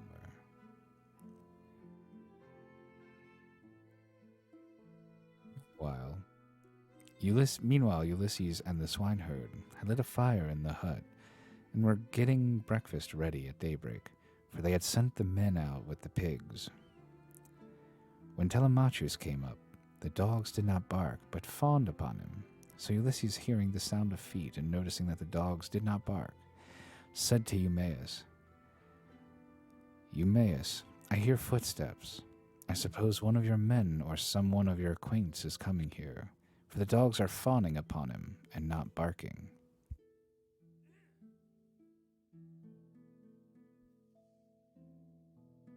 The words were hardly out of his mouth before his son stood at the door. Eumaeus sprang to his feet, and the bowls in which he was mixing wine fell from his hands as he made towards his master. Drinking out of cups. Being a bitch. He kissed his head and both his beautiful eyes and wept for joy. A father could not be more delighted at the return of an only son, the child of his old age after 10 years' absence in a foreign country, and after having gone through much hardship. He embraced him, kissed him all over as though he had come back from the dead, and spoke fondly to him, saying, "Oh, thank you for the hydrate, Masonic."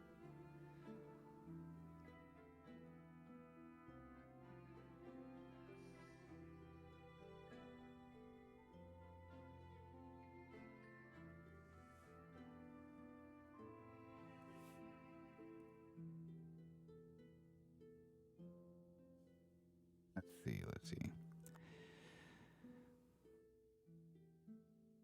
"So you are come, Telemachus, light of my eyes that you are. When I heard you had gone to Pylos, I made sure I was never going to see you any more.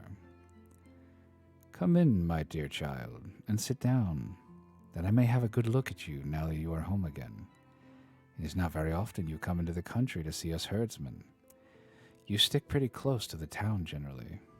I suppose you think it better to keep an eye on what the suitors are doing."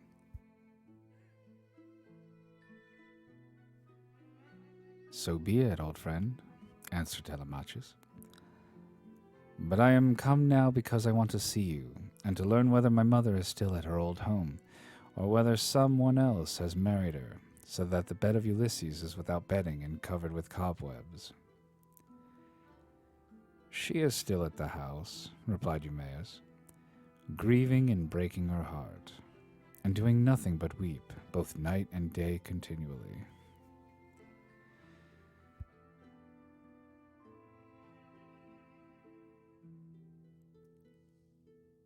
As he spoke, he took Telemachus' spear, whereon he crossed the stone threshold and came inside. Ulysses rose from his seat to give him place as he entered, but Telemachus checked him. "Sit down, stranger," said he. "I can easily find another seat, and there is one here who will lay it for me." Ulysses went back to his own place, and Eumaeus strewed some green brushwood on the floor, and threw a sheepskin on top of it for Telemachus to sit upon. Then the swineherd brought them platters of cold meat, the remains from which they had eaten the day before, and he filled the bread baskets with bread as fast as he could. He mixed wine and also in bowls of ivy wood, and took his seat facing Ulysses.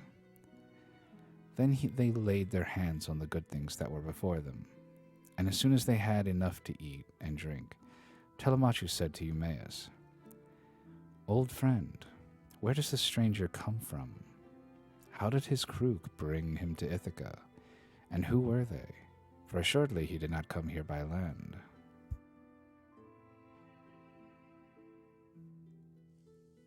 "To this you answered, O swineherd Eumaeus, my son, I will tell you the real truth. He says he is a Cretan, and that he has been a great traveler. At this moment he is running away from a Thesprotian ship, and has taken refuge at my station, so I will put him into your hands. Do whatever you like with him, only remember that he is your suppliant."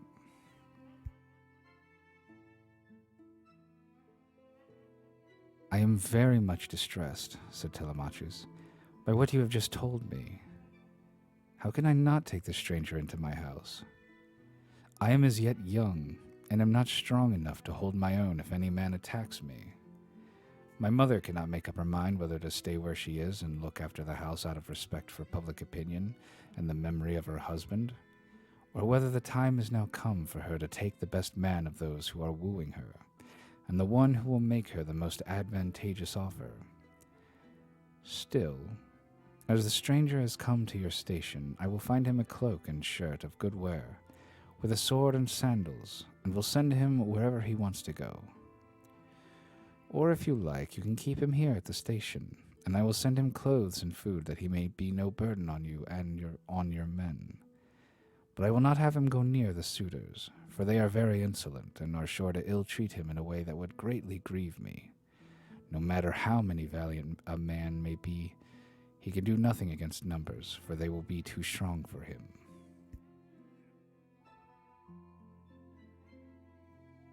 Then Ulysses said, Sir, it is right that I should say something myself. I am much shocked about what you have said about the insolent way in which the suitors are behaving in spite of such a man as you are.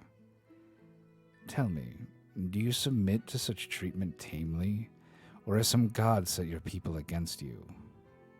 May you not complain of your brothers, for it is to these that a man may look for support, however great his quarrel may be.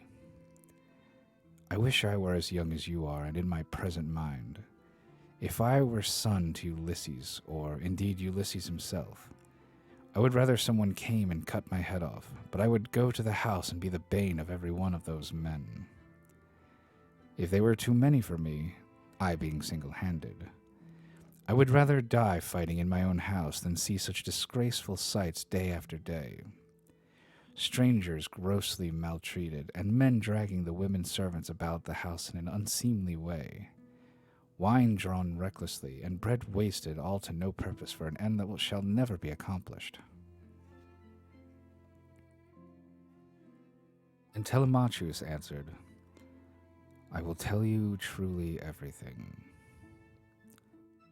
There is no enmity between me and my people, nor can I complain of brothers, to whom a man may look for support, however great his quarrel may be. Jove has made us a race of only sons. Laertes was the only son of Arcesius, and Ulysses only son of Laertes.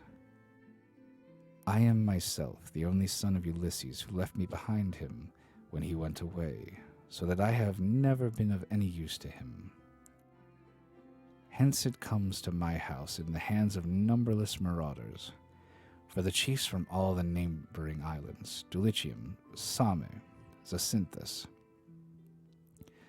as also all the principal men of Ithaca itself, are eating up my house under the pretext of paying court to my mother, who will neither say point blank that she will not marry, nor yet bring matters to an end, so they are making havoc of my estate, and before long will do so with myself into the bargain.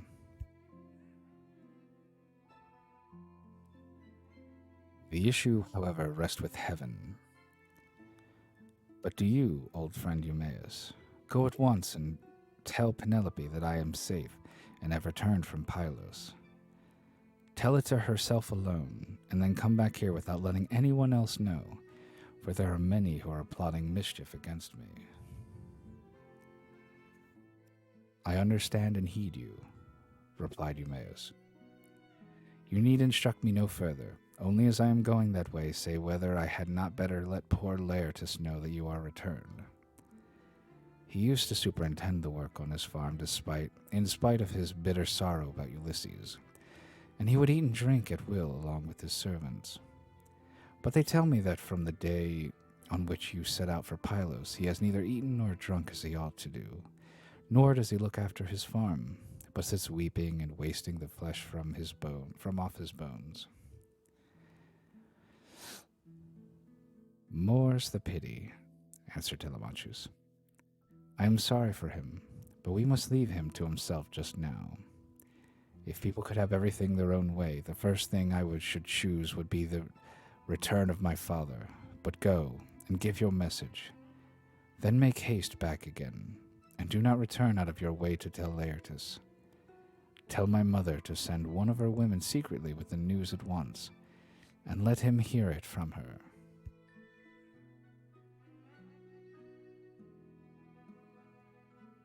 Thus did he urge the swineherd. Eumaeus, therefore, took his sandals, bound them to his feet, and started for the town. Minerva watched him well off the station, and then came up to it in the form of a woman, fair, stately, and wise. She stood against the side of the entry and revealed herself to Ulysses, but Telemachus could not see her, and knew not that she was there, for the gods do not let themselves be seen by everybody. Ulysses saw her, and so did the dogs, for they did not bark, but went scared and whining off to the other side of the yards. She nodded her head and mentioned to Ulysses with her eyebrows, whereon he left the hut and stood before her outside the main wall of the yards. Then she said to him, Ulysses, noble son of Laertus, it is now time for you to tell your son. Do not keep him in the dark any longer, but lay your plans for the destruction of the suitors, and then make for the town. I will not be long in joining you, for I too am eager for the fray.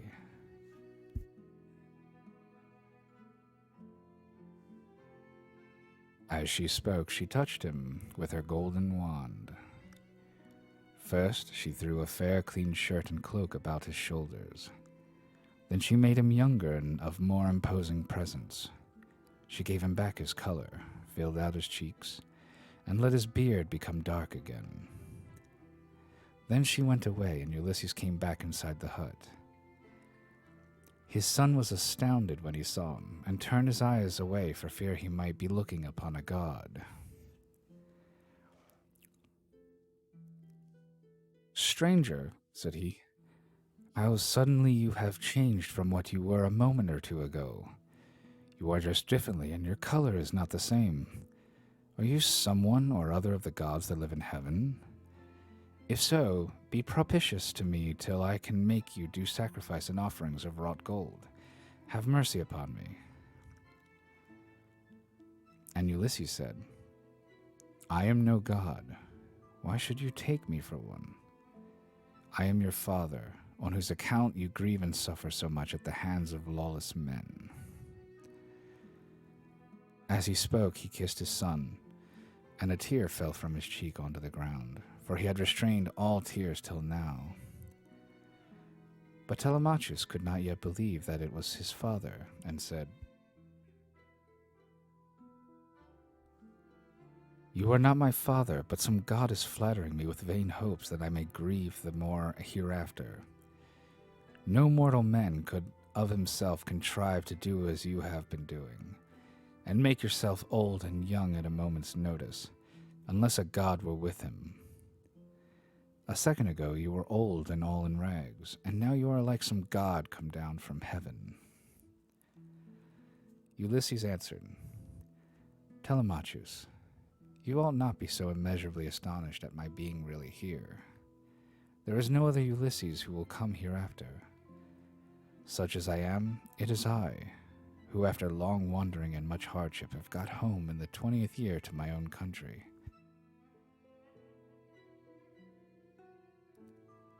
What you wonder at is the work of the redoubtable goddess Minerva, who does with me whatever she will, for she can do what she pleases.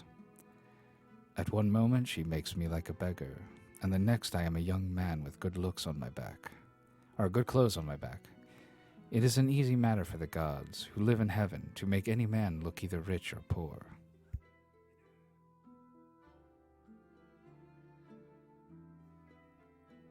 As he spoke, he sat down, and Telemachus threw his arms about his father and wept.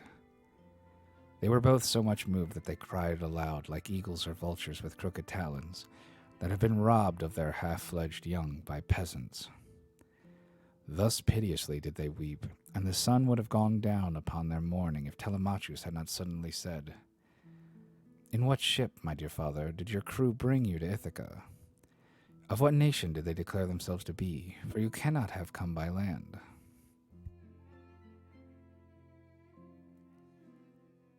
I will tell you the truth, my son, replied Ulysses. It was the Phaeacians who brought me here. They are great sailors and are in the habit of giving escorts to anyone who reaches their coasts.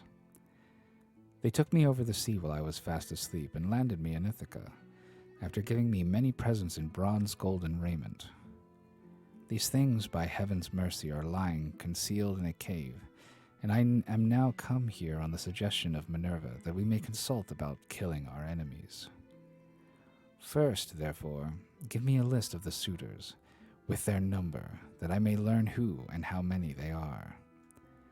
I can then turn the matter over in my mind and see whether we too can fight the whole body of them ourselves, or whether we must find others to help us.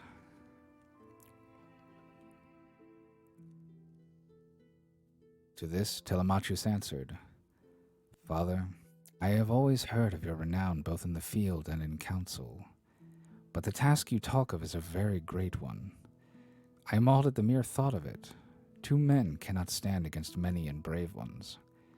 There are not 10 suitors only, nor twice 10, but 10 many times over. You shall learn their number at once. There are 52 chosen youths from Dulichium, and they have 6 servants. From Same there are 24, 20 young Achaeans from Zacynthus, and 12 from Ithaca itself, all of them well born. They have with them a servant maiden, a bard, and 2 men who can carve at the table. If we face such numbers as this, you may have bitter cause to rue your coming, and your revenge. See whether you cannot think of someone who would be willing to come and help us. Listen to me, replied Ulysses, and think whether Minerva and her father Jove may seem sufficient, or whether I am to try and find someone else as well.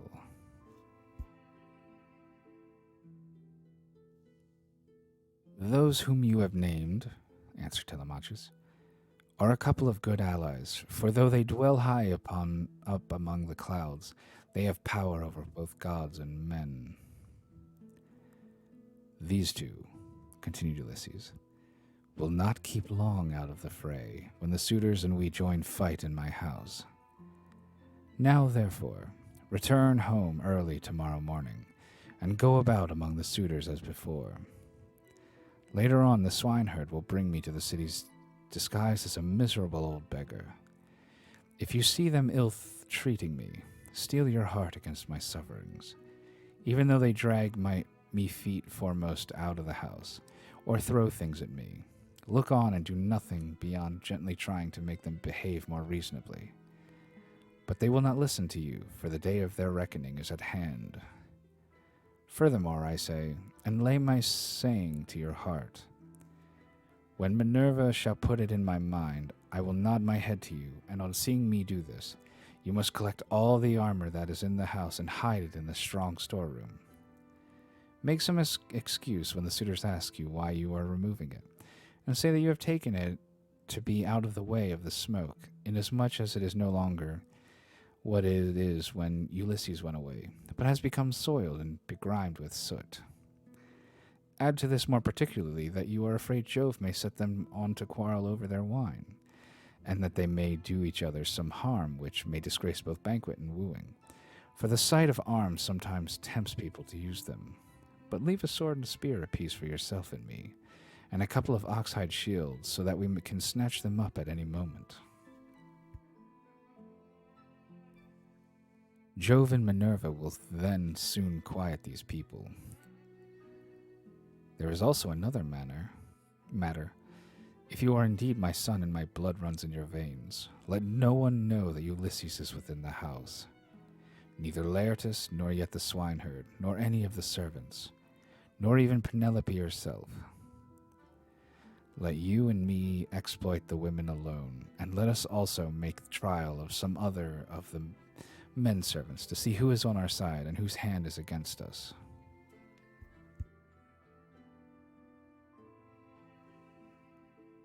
Father, replied Telemachus, you will come to know me by and by, and when you do, you will find that I can keep your counsel. I do not think, however, that the plan you propose will turn out well for either of us. Think it over. It will take us a long time to go the round of the farms and exploit the men, and all the time the suitors will be wasting your estate in impunity, without compunction. Prove the women by all means to see who are disloyal and who guiltless, but I am not in favor of going around and trying the men. We can attend to that later on if you really have some sign from Jove that he will support you. Thus did they converse, and meanwhile the ship which had brought Telemachus and his crew from Pylos had reached the town of Ithaca. When they had come inside the harbor, they drew the ship onto the land. Their servants came and took their armor from them, and they left all the presents at the house of Cleidius. Then they sent a servant to tell Penelope that Telemachus had gone into the country, but had sent the ship to the town to prevent her from being alarmed and made unhappy. This servant and Eumaeus happened to meet when they were both on the same errand of going to tell Penelope. When they reached the house, the servant stood up and said to the queen in the presence of the waiting women, "Your son, madam, is now returned from Pylos." But Eumaeus went close up to Penelope and said privately all that her son had bidden him tell her.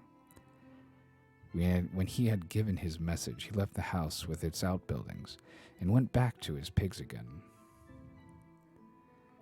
The suitors were surprised and angry at what had happened, so they went outside the great wall that ran round the outer court and held a council near the main entrance. Eurymachus, son of Polybus, was the first to speak.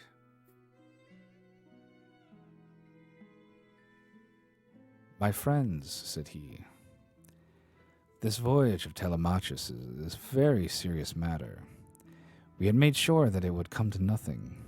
Now, however, let us draw a ship into the water and get a crew together to send after the others and tell them to come back as fast as they can." He had hardly done speaking when Amphinomus turned in his place and saw the ship inside the harbor, with the crew lowering her sails and putting by their oars. So he laughed and said to the others, "We need not send them any message, for they are here. Some god must have told them, or else they saw the ship go by and could not overtake her." On this they rose and went to the waterside. The crew then drew the ship on shore. Their servants took their armor from them, and they went up in a body to the place of assembly. But they would not let any one old or young sit along them with them. And Antinous, son of Epithes, spoke first. "Good heavens," said he, "see how the gods have saved this man from destruction. We kept a succession of scouts upon the headlands all day long, and when the sun was down we never went on shore to sleep, but waited in the ship all night till morning in the hope of capturing and killing him. But some god has conveyed him home in spite of us. Let us consider how we can make an end of him. He must not escape us. Our affair is never likely to come off while he is alive, for he is very shrewd, and public feeling is by no means all on our side. We must make haste before he can call the Achaeans in assembly. He will lose no time in doing so, for he will be furious with us, and will tell all the world how we plotted to kill him, but failed to take him. The people will not like this, and when they come to know of it, we must see that they do us no hurt, nor drive us from our own country into exile. Let us try and lay hold of him either on his farm away from the town, or on the road hither. Then we can divide his property amongst us, and let his mother and the man who marries her have the house.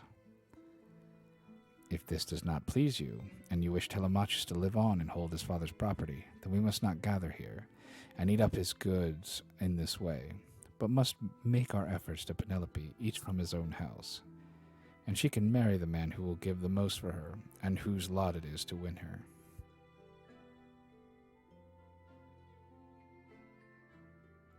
Getting a little gassy.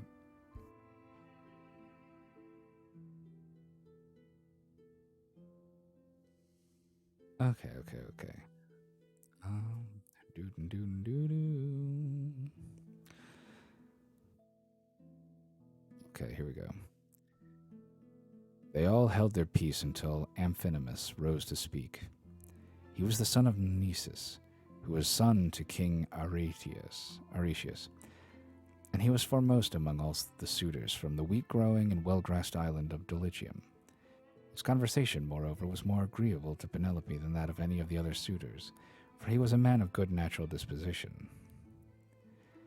"My friends," said he, speaking to them plainly in all honesty, "I am not in favor of killing Telemachus. It is a heinous thing to kill one who is of noble blood. Let us first take counsel of the gods, and if the oracles of Jove advise it, I will both help to kill him myself and will urge everyone else to do so. But if they dissuade us, I would have you hold your hands."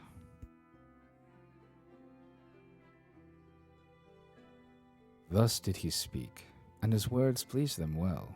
So they rose forthwith and went to the house of Ulysses, where they took their accustomed seats. Then Penelope resolved that she would show herself to the suitors. She knew of the plot against Telemachus, for the servant Medon had overheard their counsels and had told her. She went down therefore to the court, attended by her maidens, and when she reached the suitors, she stood by one of the bearing posts supporting the roof of the cloister, holding a veil before her face, and rebuked Antinous, saying, "Antinous, insolent and wicked schemer, they say you are the best speaker and counselor of any man in your own age in Ithaca, but you are nothing of the kind.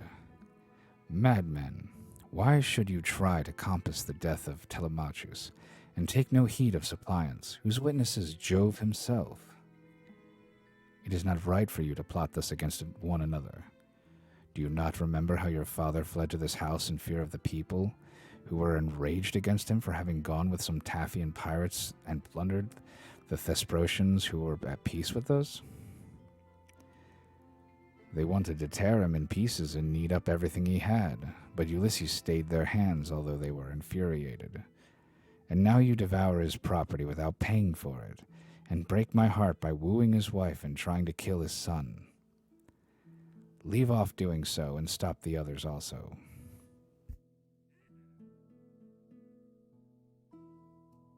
To this Eurymachus, son of Polybus, answered, "Take heart, Queen Penelope, daughter of Icarius, and do not trouble yourself with these matters.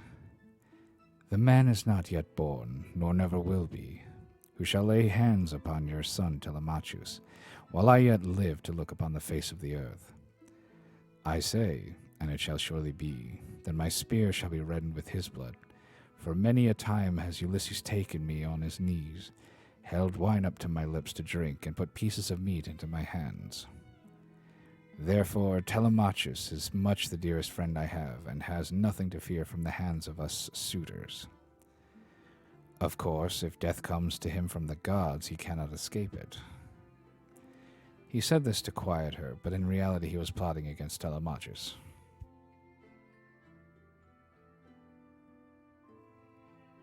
Then Penelope went upstairs again and mourned her husband till Minerva shed a sleep over her eyes. In the evening, Eumaeus got back to Ulysses and his son, who had just sacrificed a young pig of a year old, and were helping one another to get supper ready. Minerva therefore came up to Ulysses, turned him into an old man with the stroke of her wand, and clad him in his old clothes again, for fear that the swineherd might recognize him and not keep the secret, but go and tell Penelope. Telemachus was the first to speak. "So you have got back, Eumaeus," said he. "What is the news of the town?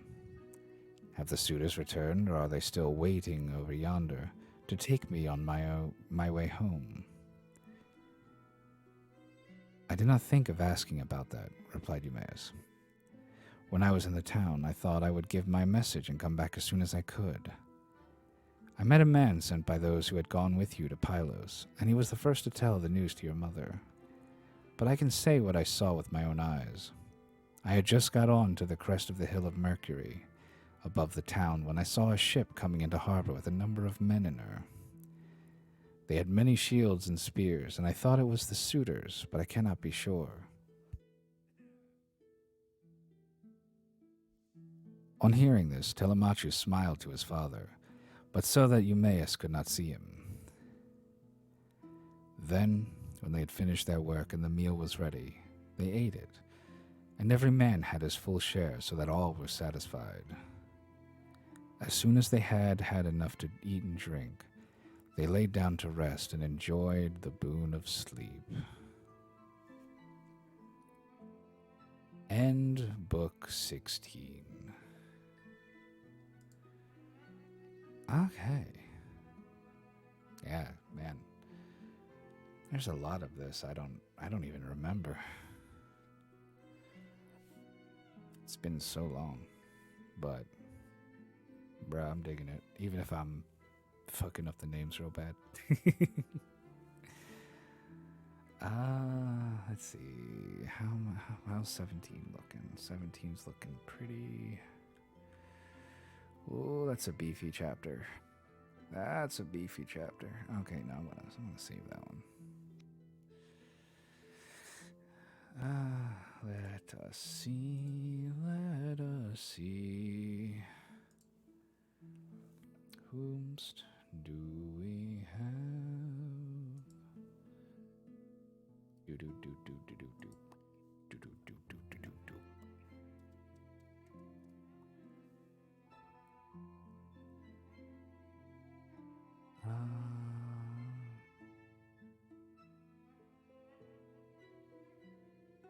There's really no one going on. It's not small. Alright. In that case, that's fine. No, wait for today. But, yeah, no, we got 3 chapters done today.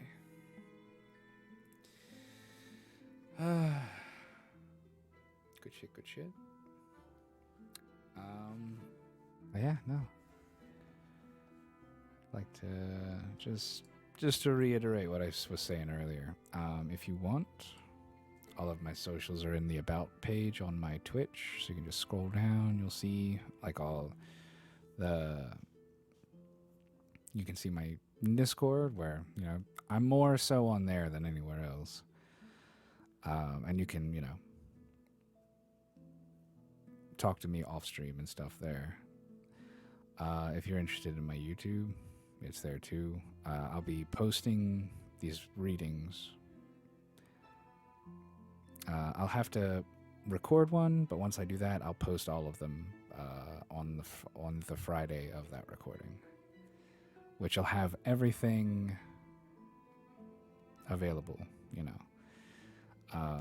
So if you catch the stream for stream reads, you'll get to hear the audiobook shenanigans.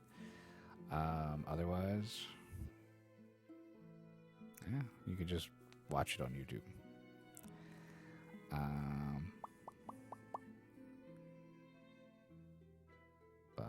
Yeah, no, thanks for coming by. Thanks for, hopefully you enjoyed some audiobook shenanigans.